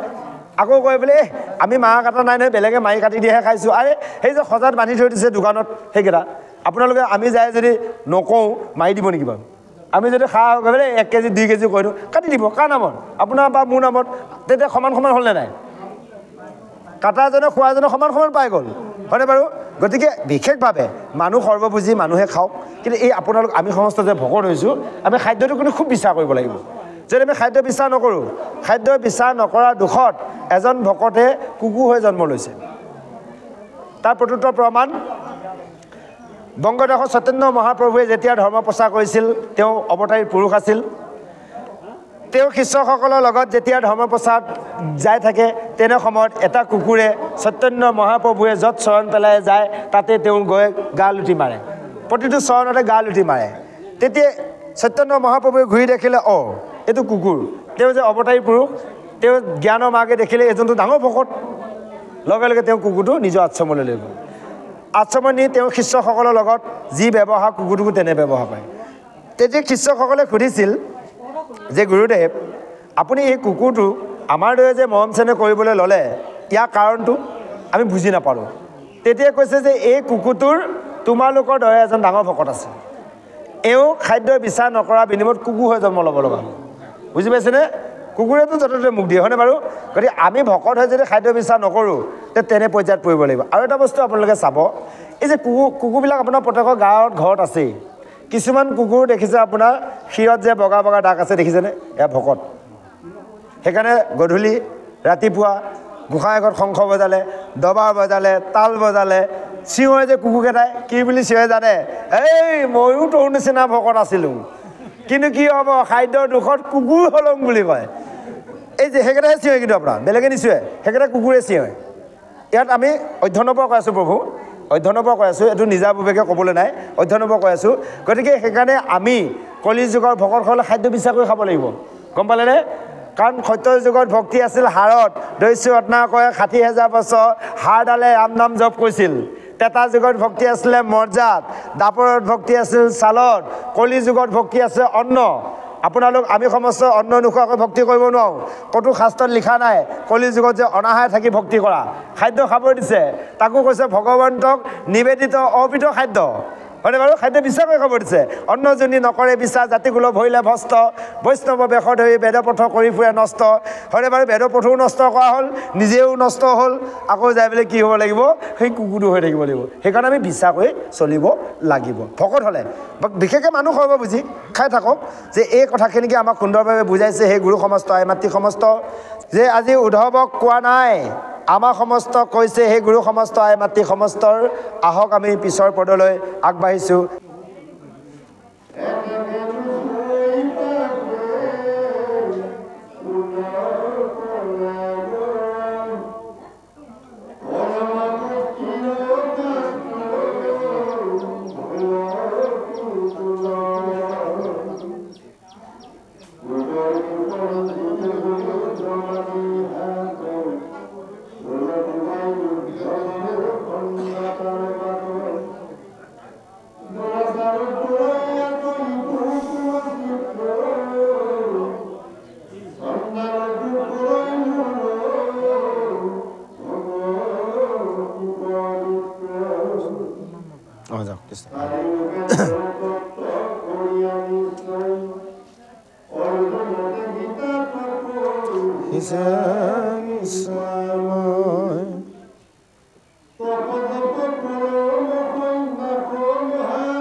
মোৰ লাগি প্ৰেম উপজিল যাৰ মনে নেৰু তাৰ হৃদয় সখী সৰ্বক্ষণে বান্ধিলে ক আমাৰ পাৱত প্ৰেম জৰি অজানা নাই উত্তম ভকত তাক হৰি জয় কৃষ্ণ। এতিয়া কৈছে হে উদ্ধৱ এনেভাৱে যিজনে মোক ভক্তি কৰে যদিও সেইজন দুষ্টচিত হয় তথাপিতো তেওঁ লগত থকা সমস্ত পাপ নাশ হয় সেইজনো তৰি যাব পাৰে আৰু একোৱে নবাচে পাপ পুণ্য যত আছে যেনেকৈ পাপ পুণ্য একো বিচাৰ নকৰে নামে সমস্ত এফালৰ পৰা ধ্বংস কৰে যেনেকৈ জুইয়ে অগ্নিয়ে শুকান কেঁচা নেবাচে যেনেকৈ অগ্নিত পৰিলে শুকান যেনেকৈ পুৰিব আৰু কেঁচাকো তেনেকৈ পুৰি দহন কৰিব সেয়ে কৈছে যদিহে সেইসকলে ক্ষুদ্ৰ দেৱতাক মতি নিদি মহা দুৱাচাৰো যদি আমাক ভক্তি কৰে সেয়াই হৈছে পৰম সাধু হে উদ্ধৱ তুমি জানিবা সেইজনে হৈছে পৰম মহাশয় সেইজনে হৈছে পৰম ভকত। এতিয়া বৰ ডাঙৰ কথা এটা ক'লে অলপ আগতে আমি পাতি আছিলোঁ বিশ্বব্ৰহ্মাণ্ডতো দেৱতা আছেই ক্ষুদ্ৰ দেৱতা যা আমাৰ লগত প্ৰত্যেকৰ লগতে আছে 14জন দেৱতত্ত্ব আছে শৰীৰ এই দেৱতত্ত্বসমূহক যদি আমি নুপুজি কেৱল আমি যদি আত্মাতত্ত্বক বুজোঁ তেতিয়াহ'লে আমি এজন একান্ত ভকত হ'ব পাৰিম ভগৱন্ত আমি প্ৰাপ্ত হ'ব পাৰিম আৰু যদি আমি ক্ষুদ্ৰ দেৱতাক পূজা কৰি ভগৱানকো পূজা কৰিছোঁ তেতিয়াহ'লে কিন্তু আমি সেইজন ভগৱন্তক সহজে নাপাওঁ। ক্ষুদ্ৰ দেৱতা আমি ইন্দ্ৰিয় ধৰ্ম পালন কৰিছোঁ ইন্দ্ৰিয় ধৰ্ম মানে দেহৰ ধৰ্ম কিন্তু আমি আত্মা ধৰ্ম পালন কৰিব লাগিব আত্মা ধৰ্ম হৈছে ভগৱানৰ ধৰ্ম সেইকাৰণে কৈছে আন ক্ষুদ্ৰ দেৱতাটো যদি নেদয় মতি মহা দুৱাচাৰো কৰে আমাতো ভকতি সেহিকে পৰম সাধু জানা মহাশয় যিহেতু আমাক মাত্ৰ কৰিলে নিশ্চয় যে আমি অন্যক আশা নকৰি কোনোবা এজনক যদি আশা কৰা যায় সেইজনে চিন্তা কৰিব সেই ৰাম অমুকাই দেখোন মোৰ ওপৰত আশা কৰিল কিন্তু কাৰোকো একো কোৱা নাই মোকেহে বিশ্বাস কৰি থৈছে মই যদি মানুহজনক এইখিনি কৰি নিদিওঁ তেওঁ বৰ বিপদত পৰিব হয়নে বাৰু যদি এক ভগৱানকে আশা কৰোঁ কাকোৱে আশা নকৰোঁ ভগৱানে চিন্তা কৰিব নাই এইটো চব মোৰ ওপৰতে দিলে মই যদি কৰি নিদিওঁ এইটো বিপদত পৰিব নাই মই পৰিব দিব নোৱাৰোঁ। এতিয়া আমি দেৱতাসকলকো পুজি আছোঁ ইন্দ্ৰিয় দেৱতা আত্মাকো পুজি আছোঁ তো আত্মাৰ ধৰ্মটো আমাৰ নহয়গৈ নহয় কাৰণ ইন্দ্ৰিয় দেৱতা সেইকাৰণে গীতাত কৈছে বস্তুক আৱৰি আচয় অবস্তু এই যে আমি যিমানবোৰ দেখিছোঁ এইবিলাক অবস্তু আচল বস্তু হৈছে আমাৰ আত্মা আমি তাক জানিব চিনিব লাগিব সেইকাৰণে আমি বিশ্বব্ৰহ্মাণ্ডৰ কাকো চিনি পাব নালাগে প্ৰথমে আমি নিজক চিনি পাব লাগিব তাকে কৈছে আত্মপৰিচয় আত্মবুদ্ধি আত্মজ্ঞানী আমি নিজক জনাটোকে কৈছে আত্মজ্ঞানী আত্মবুদ্ধি আত্মপৰিচয় এতিয়া আমি নিজকে জানিব বিচৰা নাই আনক আমি পৰিচয় বিচাৰি ফুৰিলে হ'বনে বাৰু যদি সোধা যায় বোলে আপুনি কোন চিধাকৈ ক'ব পাৰিবলৈ আমি এটা আত্মা এটা আমাৰ সেইটো নাহে চিধাকৈ মই অমুক মোৰ ঘৰ অমুকত বোলে আপুনি কোন মই এটা আত্মা আপোনাৰ স্থান ক'ত বোলে পৰম প্ৰভু ভগৱন্তৰ স্থানত বৈকুণ্ঠত একেষাৰ ক'ব নোৱাৰোঁ আমি হয়নে বাৰু কাৰণ কিয় আমি নাজানোৱে জানিলেও পাহৰিলোৱে ক'ৰবাত শুনিলোঁ কাৰোবাৰ মুখে গ'ল আৰু তদনুৰূপ আজি এনেভাৱে কৈছে ক্ষুদ্ৰ দেৱতাক মতি নকৰি যিজনে পূজে মোকেই আশা কৰে সেইজনে হৈছে মোৰ পৰম সাধু আকৌ কৈছে যে ভক্তি কৰিলে সমস্ত মুক্তিপ্ৰাপ্ত হয় মুক্তি এক্সট্ৰাকৈ আমি বাঞ্ছা কৰিব নালাগে ভকতি কৰোঁতে মুকুতি পায় সেইকাৰণে কৈছে এই কথাখিনি যদি কোনোবা কুটকী পণ্ডিতেও নামানে ইয়াক তুমি কি কৰিবা ঢোল বজাই ঢোল কোবাই উদ্ধ বাহুৱে তেওঁ বাক্য খণ্ডন কৰিবা যে দুৱাচাৰী হওক চাণ্ডাল হওক কেৱল মোৰ ভক্তিয়ে আৰু তেওঁলোকক পবিত্ৰ কৰে এয়াই হৈছে চাৰি বেদৰ মূল সাৰ অৰ্থ এই কথাখিনি মই গীতাৰত অৰ্জুনক কৈছিলোঁ যে তপ জপ সন্যাসে মহাদানে এইসকলে আৰু সাংখ্য যুগৰ তত্ত্বজ্ঞানে মোক নাপায় কেৱল ভকতিতহে মোক বৈশ্য কৰিব পাৰে সেইকাৰণে ভগৱন্তক ভকতিত বৈশ্য কৰিব পাৰে আজি যে ভগৱান ইয়াত আবদ্ধ হৈ আছে ইয়াৰ পৰা ভগৱানে যাব নোৱাৰে কাৰণ কিয় নোৱাৰে ইয়াত একান্ত ভকত বহি আছে ভগৱন্তৰ নাম চলি আছে ভগৱন্তৰ চৰণত নাম প্ৰেমৰ জৰিয়ে বান্ধি ৰখা হৈছে যেতিয়ালৈ আপোনালোক সমস্ত আমি সমস্ত একত্ৰিত হৈ ভাগৱত সামৰি যেতিয়া কৃপা সাগৰ কৰি বিদায় লোৱা হ'ব তেতিয়া ভগৱানে কিন্তু লাহেকৈ আকৌ মুক্তি পাব এতিয়া ভগৱন্ত যাব নোৱাৰে হয়নে নহয় ভগৱন্তক বান্ধি ৰখা গৈছে কিহৰ দ্বাৰা নাম প্ৰেমৰ জৰিয়ে আমি ঐশ্বৰ্য বিভূতিয়ে বান্ধিব নোৱাৰোঁ ভগৱন্তক বান্ধিব পাৰোঁ কেৱল নাম তাকো আকৌ প্ৰেমভাৱে নাম গালেও ভগৱন্ত বান্ধ নাখায় প্ৰেমভাৱে ল'ব লাগিব সেইকাৰণে কৈছে ভকতৰ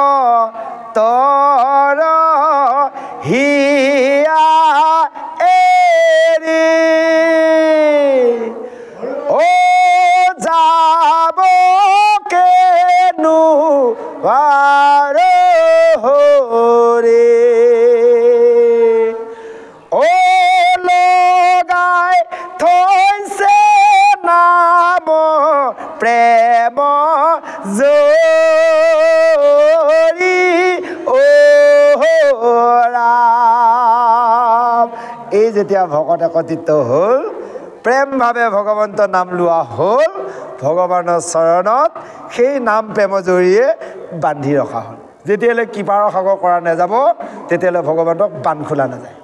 যে এই আচল তত্ত্ব এতিয়া যে তুমি এই ব্যাখ্যা কৰিছা সেইটো ভগৱানে নিজে বান্ধি লৈছে কৃষ্ণ জয় কৃষ্ণ হয় হয় আগত তেওঁ প্ৰতিশ্ৰুতি দিছিল হয় এইবোৰ সমস্ত ভগৱন্তৰ কৃপা ভগৱন্তৰ কৃপাৰ অবিহনে বৃক্ষপত্ৰ এটাও লছ নহয় দেই প্ৰভু যে ভগৱন্তৰ কৃপাৰ দ্বাৰাহে সমস্তবোৰ সম্ভৱ আমি মূৰ্খসকলে নাজানি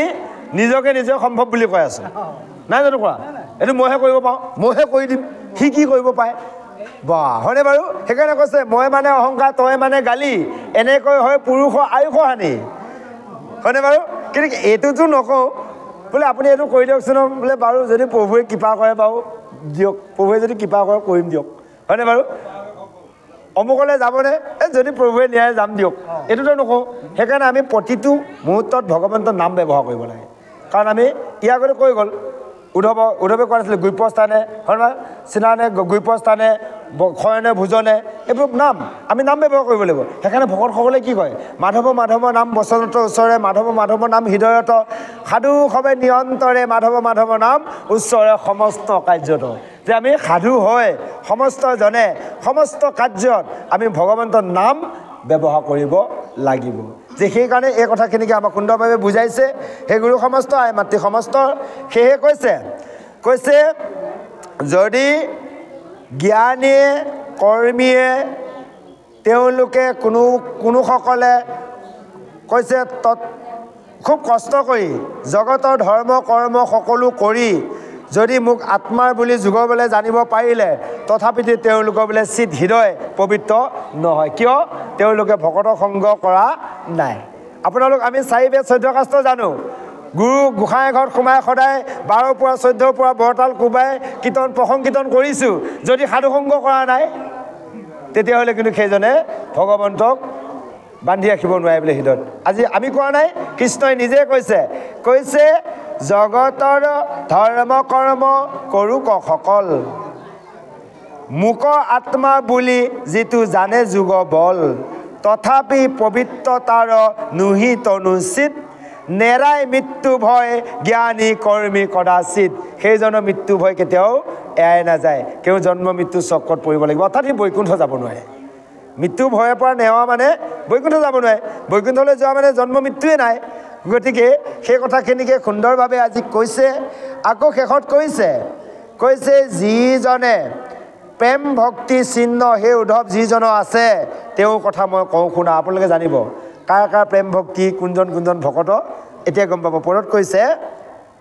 কৈছে প্ৰেম ভকতি চিহ্ন শুনি উদ্ধৱ হৰি হৰি বুলন্তে লুটক যাৰ চবে যিজনে হৰি হৰি কৃষ্ণ কৃষ্ণ ৰাম ৰাম কৰোঁতে চকুলো ওলায় কৃষ্ণ নামত জানি ল'ব সেইজনে প্ৰেম ভক্তি ভগৱন্তৰ প্ৰতি আকৌ কৈছে মোৰ কথা শুনন্তে শৰীৰ ৰোমাঞ্চিত যিসকলে মোৰ কথা কৈ থাকিলে কৃষ্ণৰ কথা কৈ থাকিলে শুনিলে যিসকলৰ শৰীৰটো ৰোমাঞ্চিত হয় আৰু জানা তাৰ পৰম পবিত্ৰ ভৈল জানিবা সেইজনৰ হৃদয় পবিত্ৰ হৈ গ'ল এতিয়া আমাৰ কঠুৱা শিলৰ দৰে কঠিন হৃদয়বিলাক হয়নে প্ৰভু ক'ত গলিব কৃষ্ণৰ নাম কৈ থাকিলে খঙেহে উঠি থাকিব কাৰোবাৰ ওপৰত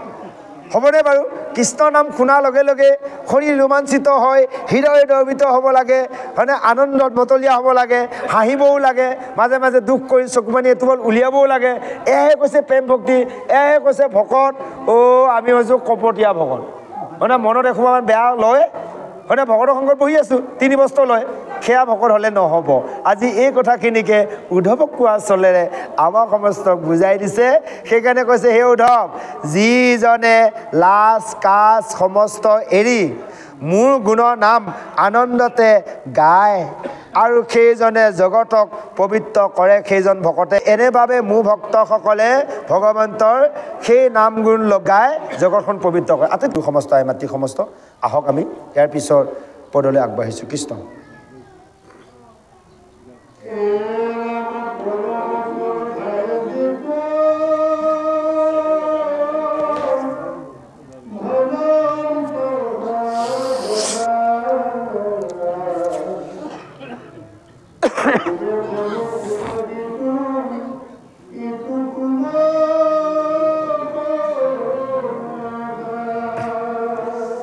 থকি নিয়ক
আন কৰ্ম কৰি আমি সাত মোৰ লোকে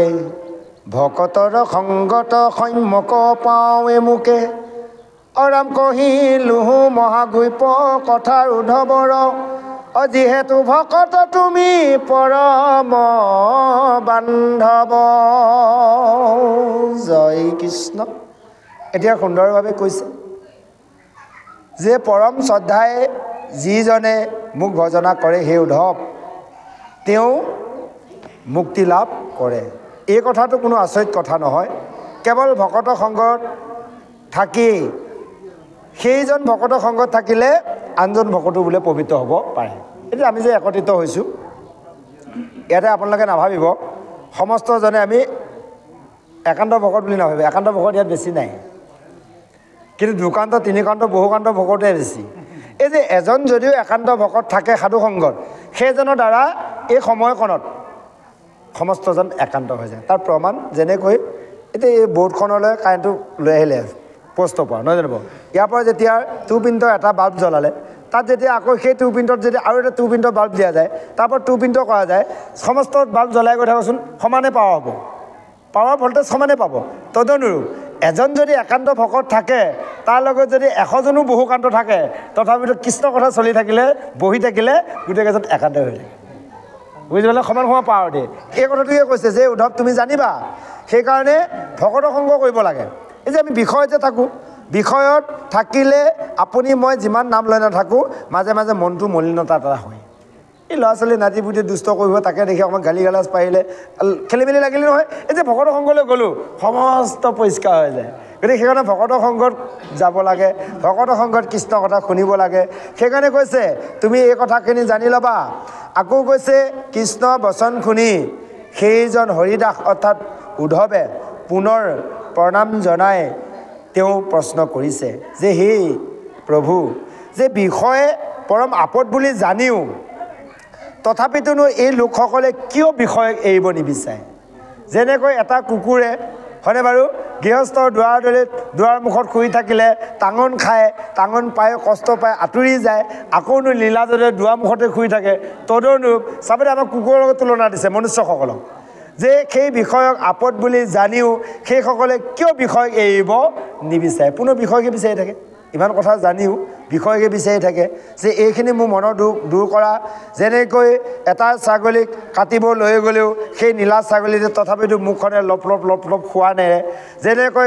গাধৱীৰ ওচৰত যাওঁতে লাঠি মৰাৰ পিছতো গাধৱী পিছা নেৰে। তদনুৰূপ এই মনুষ্যসকলক কুকুৰ ছাগলী গাধৰ লগত তুলনা দিলে যে এই কথাখিনি জানিও তোমাক যে নভজে আৰু নভজিতো সকলোৱে আত্মঘাতী হৈ মৰিছে, জীয়াই থাকিব আত্মহত্যা কৰা বুলি কৈছে। যে উদ্ধৱৰ কথা শুনি কৃষ্ণ প্ৰভু ভগৱন্তই কৈছে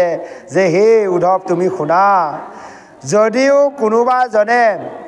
শাস্ত্ৰ পঢ়ে 4 বেদ জানে তথাপিতো মোক যদি ভক্তি নকৰে আৰু সাধুসংগ নকৰে সেইজনৰ এই বিষয়কে তেওঁ সুখ বুলি ভাবি থাকে। সেইকাৰণে সাধুসংগ কৰিব লাগে। বিষয় সুখ বুলি ভবাৰ কাৰণে আমি গৃহখন এৰি নাহোঁ হয়নে বাৰু? বিষয় সুখ বুলি ভবাৰ কাৰণে গৃহখনে এৰি নাহোঁ। এই কি ক'ব ঢেৰ ভেজালেও ঘৰখন ইমান দায়িত্ব এৰিবই নোৱাৰোঁ। আৰে কাৰ দায়িত্ব কোনে লয়? কাৰো দায়িত্ব কোনো ল'ব নোৱাৰে। আমি নিজৰ দায়িত্ব ল'ব নোৱাৰোঁ, কাৰোবাৰ দায়িত্ব ল'ব পাৰিম নেকি? এই শৰীৰটো আমি দায়িত্ব ল'ব পাৰিম নেকি? কাইলৈ শৰীৰ পৰি ৰ'ব, আত্মা গুচি যাব, আত্মা ক'লৈ যাবগৈ? কাৰোকে দায়িত্ব ল'ব নোৱাৰোঁ, কোনেও দায়িত্ব ল'ব নোৱাৰোঁ। যে বাকীসকলক আমি কৈ আছোঁ কি মই ইমান ভেজাল ইমান ভেজাল। ইয়াত আমি অজ্ঞানী যে হয়নে বাৰু? কাকো কোনেও বান্ধি ৰখা নাই, সকলোৱে মুক্ত। আমাৰ আত্মাও ইয়াত বান্ধ খাই থকা নাই, আত্মাও মুক্ত হৈ আছে, দেহৰ লগত আত্মাৰ সম্বন্ধ নাই। আমি কিন্তু নাজানো কাৰণে কিবা আমি ঢেৰ ওলোটা পোলোটা ভাবি আছোঁ। গতিকে আত্মাক মুক্তি দিয়ে একেবাৰে সহজ, সমস্ত এৰি কেৱল ভগৱন্তক ভজক। সেইবুলি বিষয় ল'ৰা ছোৱালী এইবোৰ নাথাকক। সেইসকলকো আমি কোৱা পদ্ধতি দেখুৱাব লাগিব। দেখুৱাই আমাক অনুসৰণ কৰিহে তেওঁলোকে আগবাঢ়িব নহয় জানিব? গতিকে এইখিনি নীতি শিক্ষা তেওঁলোকক আমি দিব লাগিব। সেই গুৰু সমস্তই মাতৃ সমস্ত এনেভাৱে কৈছে। আৰু এই কথাখিনিকে উদ্ধৱক কৈছে যে সেই উদ্ধৱ এয়া গোপন কথা, তোমাক মই কাণে কাণে ক'লোঁ হয়নে? কাৰণ তুমি মোৰ পৰম সাধুৰ তুমি মোৰ পৰম বান্ধৱ কাৰণে ক'লোঁ সেইকাৰণে কৈছে হে উদ্ধৱ তুমি জানি ল'বা জ্ঞানী কৰ্মীসকলে কোনো কাৰণত মোক বৈশ্য কৰিব নোৱাৰে কেৱল ভকতিতহে পায় কোনোবাই একাদশী উপবাস পালন কৰিলেও আৰু সন্ন্যাস ধৰ্ম পালন কৰিলেও কোটি তীৰ্থ স্নান কৰিলেও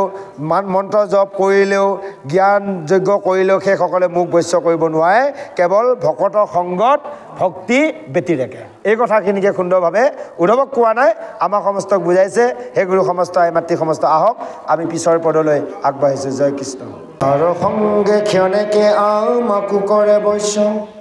পুনু পুনু প্ৰাণ সখী কহিলো ৰহস্য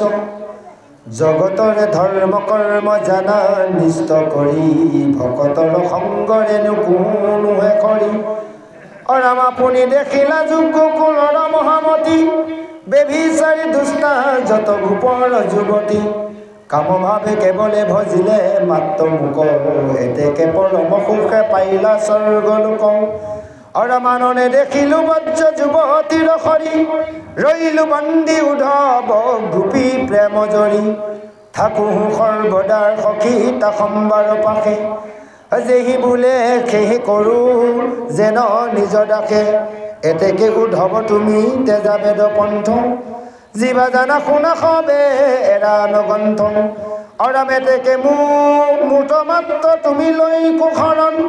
নকৰিবা ভয় মৰি কহি গুৰক্ষণ সত্যে বোলো উদ্ধৱ বান্ধৱ তুমি মৰ্ম মোক যেবে নজানে তাৰেখে আন কৰ্ম ভকতি তৰিবে তুমি থিৰ কৰা মতি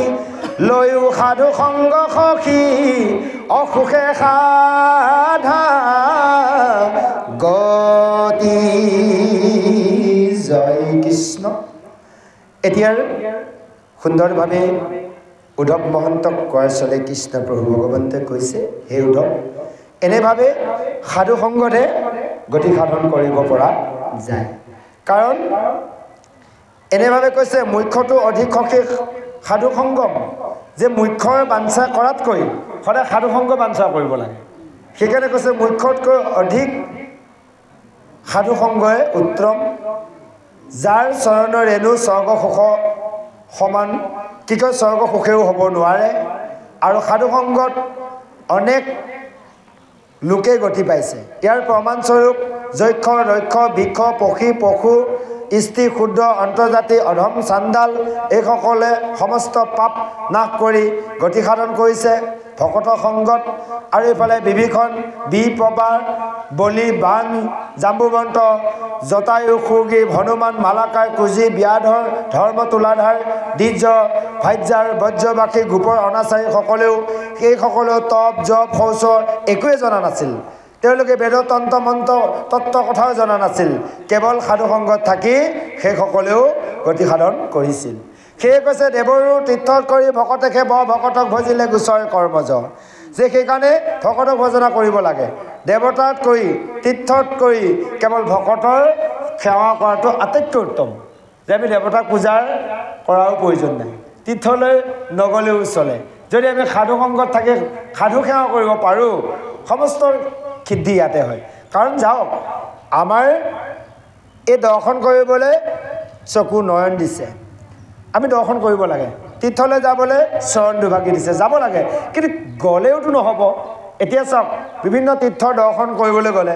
আৰ্থিকৰ কথা আহি পৰে সকলোতো যাব নোৱাৰে এনেকুৱা ভকত আছে যাবলৈ ইমান ইচ্ছা কিন্তু তেওঁৰ ধন টকা পইচা নাই যাব কেনেকৈ গতিকে এই সাধু সংগতে সমস্ত তীৰ্থ দৰ্শন কৰিব পৰা যায় যিসকল আছে যাওক নোৱাৰাসকলে ইয়াতে দৰ্শন কৰক নেভাবিব যে আমাৰ ধন নাই আমি বাহিৰত তীৰ্থ দৰ্শন কৰিব নোৱাৰোঁ নালাগে এই আটাইতকৈ ডাঙৰ তীৰ্থ উল্লেখিত কৰিছে কৃষ্ণই কৈছে আটাইতকৈ ডাঙৰ তীৰ্থ এই সাধু সংগ সেইকাৰণে কৈছে এইসকলে সাধু সংগতে এনেভাৱে গতি সাধন কৰিলে সেইকাৰণে কৈছোঁ যে তুমি শুনা ভকতৰ অন্তৰ আৰু সাধু সংগ কৰা এয়াই হ'লে সাধুসকলৰ লক্ষণ যে শুনাৰ তুমি ইয়াৰ লক্ষণৰ কথা কওঁ যে ভকতি সমস্তে পুণ্য হোৱে পাত্ৰ ভকতি কৰিলে সমস্ত পুণ্য পাত্ৰ হৈ যায় কেৱল অন্য এক্সট্ৰাকৈ আমি পুণ্য অৰ্জন কৰা প্ৰয়োজন নাই তীৰ্থলৈ গ'লে পুণ্য অৰ্জন হয়নে বাৰু ভকতি কৰিলে যদি সমস্ত পুণ্য হয় তে এক্সট্ৰাকৈ পুণ্য অৰ্জন কৰিবলৈ ধন টকা পইচা খৰচ কৰা কি প্ৰয়োজন হয়নে বাৰু ইয়াতে সাধু সংগতে কৰি থাকি সমস্ত ভকতিৰ মাধ্যমতে পুণ্য অৰ্জন কৰিব পৰা যায় সেইকাৰণে কৈছে সুদৃঢ় বিশ্বাসে মোক বৈশ্য কৰিব পাৰে কেৱল মহাসাধু সংগত সেইকাৰণে কৈছে আন দেৱ নৰাধে নসাধে স্বৰ্গ কাম নেৰৈ সুখে দুখে মুখে মূৰ গুণৰ নাম সেইসকল মোৰ একান্ত ভকতে অন্য দেৱক আৰাধনা নকৰে দেৱতা আৰাধনা কৰিলে স্বৰ্গ কামনা কৰা হয় গতিকে স্বৰ্গ কামনাও নকৰে তেওঁলোকে সুখতে দুখতে সকলো সময়তে কেৱল মোৰ গুণৰ নাম মুখত ৰাখে আমি আকৌ দুখত পৰিলে ভগৱানক দুখ দিওঁ সুখত পৰিলে ভগৱানক পাহৰি যাওঁ দুখতে পেলাওঁ মনত বোলে ঈশ্বৰে এনেকুৱা দুখ দিয়ে না মই নামঘৰীয়া সদায় নামঘৰত ধূপ বন্তি দিওঁ নিজৰ গৃহতো কওঁ ৰাইজক সকলো সকাম দেখাবলৈ কামখিনি কওঁ মোৰহেনো এইখিনি দুখ হয় না ঈশ্বৰক দুখ দিওঁ নহয় আমি জানিব লাগিব আমাৰ ভকতসকলে যেতিয়া কিছু অপায় মংগল আহে আমি এইটোৱে জানিব লাগিব যে আমি কৰি যোৱা ভক্তিত ক'ৰবাত অকণমান ভুল হৈছে হয়নে বাৰু আমি পিছটো চাব লাগিব আমি আনৰ বুকৰ পিছত চাওঁ নিজৰ পিছটো নাচাওঁ কিন্তু আনৰ দুখ গুণ খুচৰি পৰোঁ নিজৰ যে দুখ গুণ আছে নেকি ক'ৰবাত ইয়াক বিশ্বাস নকৰোঁ গতিকে আমি সেইকাৰণে নিজৰ দুখ গুণ চাব লাগিব যদি কিবা কাৰণত ভকতি কৰি আছোঁ কিবা যদি অপায় মংগল হৈছে নিশ্চয় নিজে উপলব্ধি কৰিব লাগিব কিছুদিনৰ আগৰ পৰা ভাবিব লাগিব যে মই এই কিছুদিনৰ আগৰ পৰা ভক্তি কৰি যাওঁতে ভকত সংগত ক'ৰবাত কিবা দুখ হ'ল নেকি যদি ক'ৰবাত দুখ হৈছে সেইখন নিজে উলিয়াব পৰা যাব আৰু ভগৱানক নিবেদন কৰি দিলে হ'ল বোলে প্ৰভু তোমাৰে সেৱা কাৰ্যত ৰত হৈ থাকোঁতে তোমাৰে সাধু সংগত থাকোঁতে তোমাৰে গৃহভাগৰ কৰ্মখিনি কৰোঁতে এই মায়া সংসাৰত থাকি বিষয়ত জৰ্জৰিত হয় এইবোৰ কৰ্মত থাকোঁতে প্ৰভু যদি ক'ৰবাত দুখাদুখ হৈছে তোমাৰ দাসৰো দাস বুলি তুমি মোক ক্ষমা কৰি দিবা নিশ্চয় দিব আমি এইখিনি নামাগোৱে ভগৱানক পাৰিলে ডাঙৰ ডাঙৰ কথাই কওঁ এনেকৈ হ'লে গোসাঁই ঘৰ কামেই নকৰিম আৰু নামঘৰ কামেই বাদ দিম আৰু আহে কিন্তু তেনেকুৱা হয়নে আহেনে নাহে কওকচোন বাৰু প্ৰসংগ আহে গতিকে এই প্ৰসংগবোৰ আমি এৰি কপট ভাৱবোৰ এৰি কেৱল ভগৱন্তক সমস্ত নিবেদন কৰিব লাগিব সেইকাৰণে কৈছে যে তাৰ সংগে খেনকো আমাকো কৰে বৈশ্য যে সেইকাৰণে কৈছে সেইজনে সুখে দুখে নেৰে সেইজনৰ সংগত যিসকলে একত্ৰিত হ'ব সেইসকলেও আমাক বৈশ্য কৰিব পাৰে যদি জগতৰ ধৰ্ম কৰ্ম কথাও জানে এজনে তথাপিতো ভকতৰ চৰণৰ ৰেণু সাধু সংগত থাকি লোৱা অকণমান ৰেণু সমানো হ'ব নোৱাৰে সেই বেবিচাৰী দুষ্টৰ যুৱতী সকলোকো গকুলত সেইজন ভগৱন্তক কামভাৱে ভজনা কৰাৰ বাবে সেই সকলোকো স্বৰ্গ সুখত স্বৰ্গ গতি দিলে যে সেইকাৰণে কৈছে যে আন একো দেখা নাছিল সেইসকল বজ্ৰ গোপীয়ে কেৱল কৃষ্ণৰ ব্যতিৰেকে সেইকাৰণে সেইসকল গোপীৰ প্ৰেমৰ বান্ধোনত সেইজন কৃষ্ণয়ো আবদ্ধ হৈ থাকিব লগা হৈছিল সেইকাৰণে কামভাৱে ভজা গোপীসকলকো স্বৰ্গগতি দিলে এই কথাখিনি জানি তুমি বেদপন্থ কথা বাদ দিয়া তুমি যি জানা যি শুনা সমস্ত এৰা কেৱল তুমি কি কৰা মোক তুমি ভক্তি কৰা তুমি মুঠ শৰণ লৈ মোক ভক্তি কৰা তুমি ভয় নাখাবা যিজনে মোক সকলো ধৰ্ম কৰ্ম এৰি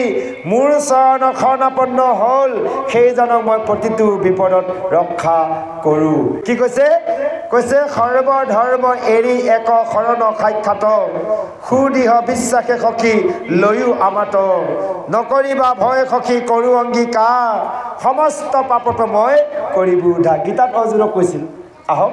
এইখিনিতে এই অধ্যায় সামৰণি মাৰি শংকৰদেৱ গুৰুজনাই অকণমান উপদেশে অধ্যায়ৰ সামৰণিলৈ আজি আগবাঢ়িছে আৰু এই উপদেশৰ শেষতে আজি আপোনালোকৰ এই ভাগৱত শ্ৰৱণ কীৰ্তনৰ যি দিন যোৱা কাৰ্যসূচী আছিল এই ভাগ সামৰণি কৰা হ'ব জয় কৃষ্ণ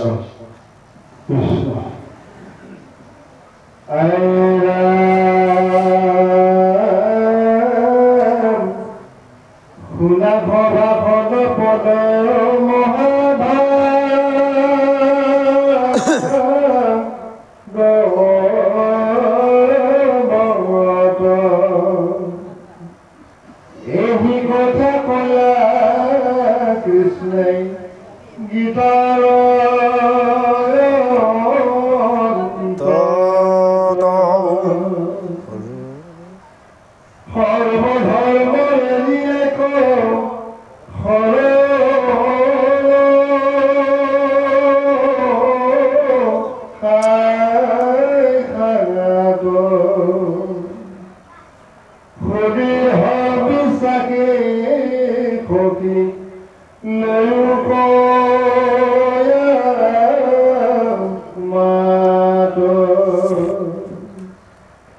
নকৰিবা ভয় হেৰা অংগীকাৰ সমস্তে পাপতে মই কৰি ভূমিচাৰ গীতাৰ হিলু হৰি তত্ত্ব ঈশ্বৰ কৃষ্ণৰ বাবে লয়ুক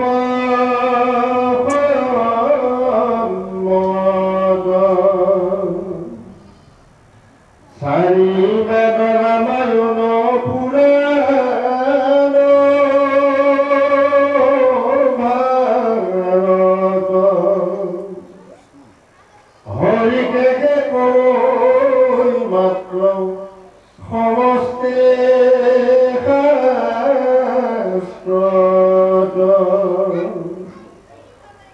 ইহা কোন জানিয়ান অল্পমতি কদাচিত নুশুনিব কিষন্মতি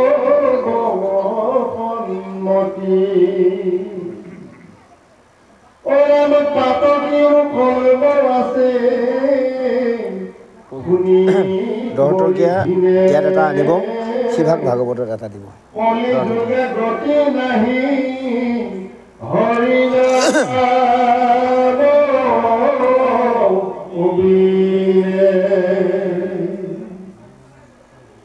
কৃষ্ণৰ নামে কৰোঁ পতিত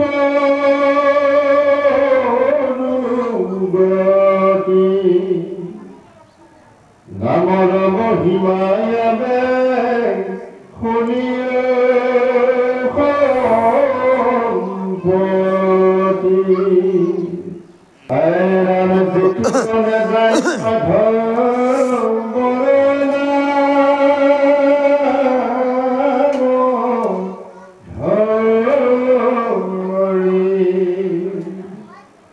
পাছে পাছে ভুল দেৱ দেৱী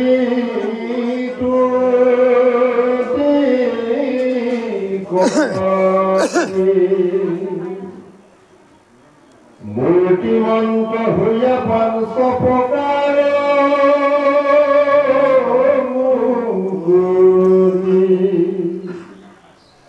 মুকলয়ো বাপ বুলি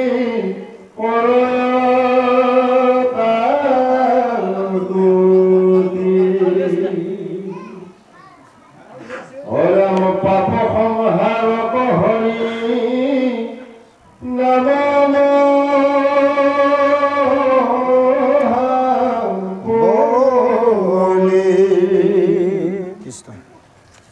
যাৰ ধনী শুনি কম্পি পৰাই পাপ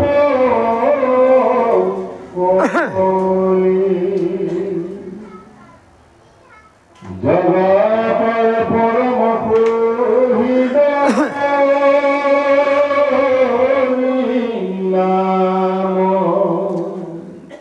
জানি নিৰন্তৰে নৰে অবোলানা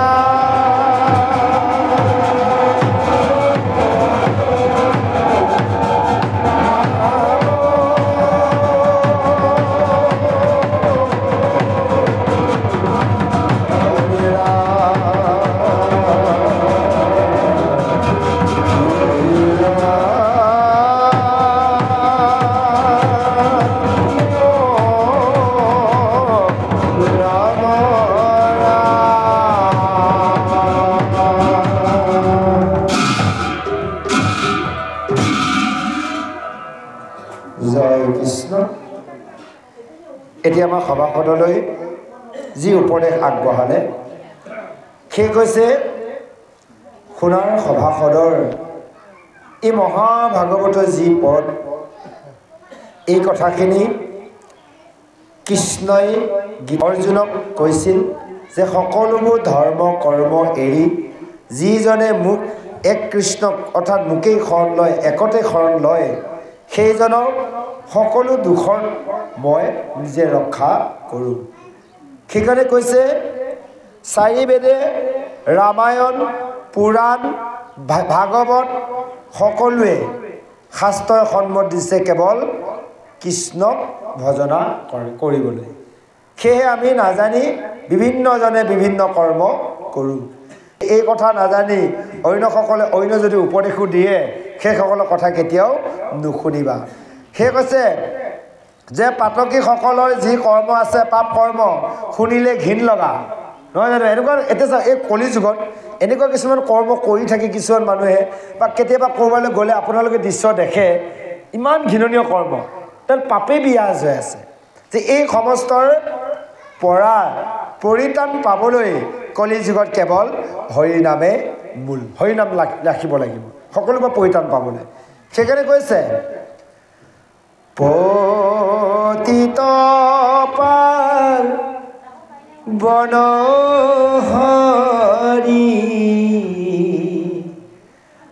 পতিত বন পতিত নতাৰিলে নাম কি কাৰণ। সেই কৈছে কৃষ্ণৰ নামেকে কৰয় পতিতৰো গতি, নামৰ মহিমা আবে শুনিও সম্পত্তি। কিন্তু কৃষ্ণৰ নামে পতিতক গতি দিব, কিন্তু সেইজন আকৌ আমি হ'ব পাৰিব লাগিব, হয়নে বাৰু? ওপৰতে যদি লৈ আছোঁ গতি নিদিব, আমি ভিতৰৰ পৰা ল'লে। সেইকাৰণে কৈছে পতিত পাৰ্বণ হৰি পতিত পাৰ্বণ, পতিতক নাটাৰিলে নাম কি কাৰণ। পতিতক তাৰিবই, কিন্তু আমি লোৱা মতে নাম ল'ব পাৰিব লাগিব। সেই শেষত কৈছে যিটো জনে যায় মাধৱ নাম ধৰি, সেইজনৰ পিছে পিছে বোলে সমস্ত দেৱ দেৱীয়ে তুতি কৰি ফুৰে। চাওকচোন বাৰু, যদি সমস্ত দেৱ দেৱতাই আপোনালোকৰ আমাৰ সমস্ত পিছত ফুৰে, তে দেৱতা পূজা কৰা আমাৰ কি প্ৰয়োজন আছে, হয়নে বাৰু? কিয় কৰে জানে? কাৰণ আমি মনুষ্যসকলে এই কলি যুগত এই ভাৰতবৰ্ষত যি সুন্দৰ এটা শৰীৰ পালোঁ, যি সুন্দৰ যুগত আমি বহুত ভাগ্যৱন্ত। এই জন্মটো পাবলৈ দেৱতা কিয় ব্ৰহ্মায়ো বাঞ্ছা কৰি আছে, কয় নাজানো? লভি আছা জন্ম যিটো ব্ৰহ্মাৰো বাঞ্ছিত, জানি যত্নে কৰা প্ৰাণক কৃষ্ণ কথামৃত। যিটো জন্ম পাবলৈ ব্ৰহ্মায়ো বাঞ্ছা কৰি আছে, এই কথাখিনি জানি কি কৰা? কৃষ্ণ কথা সদায় পালন কৰা। আমি কৃষ্ণ কথা এই বিষয়ৰ কথা পালন কৰা ব্যৱস্থাহে কৰোঁ। সেইকাৰণে এনেভাৱে কৈছে যে সেইজনৰ লগত 5 প্ৰকাৰৰ মুকুতিও পিছে পিছে ফুৰে, মুখ লৈ যোৱা সেইজনে কিন্তু মুকুতিকো বাঞ্ছা নকৰে, কেৱল ভগৱন্ত চৰণ সদায় দৰ্শন পোৱাহে চেষ্টা কৰে। সেই গুৰু সমস্ত আই মাতৃ সমস্ত। সেইকাৰণে কৈছে এই পাপ সংহাৰ কৰিবলৈ অৰ্থাৎ নাশ কৰিবলৈ হৰিনামে হৈছে মহাবলী। আৰু যাৰ ধ্বনি শুনিলে অৰ্থাৎ নাম সিংহৰ এই ধ্বনি শুনাৰ লগে লগে, সেইজন সিংহৰ ধ্বনি শুনাৰ লগে লগে যিমানবোৰ পাপ আছে সমস্তবোৰ পলাই যায়, অৰ্থাৎ যিমান হস্তি আছে হস্তিও পলায়। সেয়ে কৈছে জগতৰ পৰম সুহৃদ হৰিনাম। এই জগতৰ সমস্ত জগতৰ সুহিত কেৱল হৰিনামে হৈছে সুহিত। এই কথাখিনি জানি নিৰন্তৰে সকলোবোৰে ৰাম নাম উচ্চাৰণ কৰা। আজি শংকৰদেৱ গুৰুজনাই নিজে কৈ আমাক সমস্ত ক'বলৈ দিছে। সেই গুৰু সমস্ত আই মাতৃ সমস্তৰ সময়ৰ প্ৰতি লক্ষ্য ৰাখি আমি আজি অনুষ্ঠান ভাগটো সামৰণি হৈছে যদিও আমাৰ এই আলোচনী চক্ৰৰ ইমানতে আমি সমাপ্তি কৰিছোঁ। সেই গুৰু সমস্ত আই মাতৃ সমস্তৰ আপোনালোকৰ নিমন্ত্ৰণ ৰক্ষা কৰি আমি আপোনালোকৰ মাজলৈ আহি এইকণ সময় আপোনালোকৰ আগত আজি ভাগৱতৰ একাদশ স্কন্ধৰ কৃষ্ণ উদ্ধৱ সংবাদৰ পদ আৰু দুলৰী ছবিচন্দত দুআষাৰ আলোচনা কৰিলোঁ। এইখিনি কৰি যাওঁতে অবাঞ্ছিত ভুল মাতি হৈছে, সমূহ ভুলৰ ক্ষমা বিচাৰিছোঁ। সেই গুৰু সমস্ত আই মাতৃ সমস্তৰ আমাৰ কঠোৰ বাক্যৰে আপোনালোকক হয়তো কাৰোবাক অন্তত আঘাত দিছে, নিশ্চয় আমি বুজি পাইছোঁ। সেয়েহে আমি তাৰ বাবে পুনৰবাৰ শতকোটি আপোনালোকৰ শ্ৰীচৰণত নমন কৰিছোঁ। আৰু আপোনালোকৰ মাজত থাকি আজি এইকণ সময় ভাগৱতৰ কৃষ্ণ উদ্ধৱ সংবাদ, কৃষ্ণক যি উদ্ধৱে প্ৰশ্ন কৰিছিল, উদ্ধৱক কৃষ্ণই যি উত্তৰ দিছিল, ইয়াৰ পদৰ লগত সংগতি ৰাখি প্ৰাসংগিক যি উপদেশ প্ৰদান কৰিলোঁ, এই সমস্তৰ যদি আপোনালোকে জীৱনত প্ৰয়োগ কৰে, আপোনালোকৰ জীৱন ধন্য হ'ব। আমিও আহি আপোনালোকৰ মাজত বহুমূলীয়া সময় ক্ষতি কৰা আমাৰো সাৰ্থক হ'ব, এই আশাৰে এটি উপনিষদৰ প্ৰাৰ্থনাই আজি আমাৰ এই প্ৰবচন ভাগ সামৰণি কৰিছোঁ। কৃষ্ণ সৰ্বে ভৱন্তু সুখিনঃ, সৰ্বে সন্তু নিৰাময়ঃ, সর্বে ভদ্রাণি পশ্যন্তু, মা কচ্চিৎ দুঃখভাব ভবৎ। ওম শান্তি শান্তি শান্তি। জয় কৃষ্ণ জয়, জয় ভাগৱত জয়, জয় সমস্তৰ মনোহা কছাৰী গাঁও ভকত ভকতানী জয়, জয় কৃষ্ণ।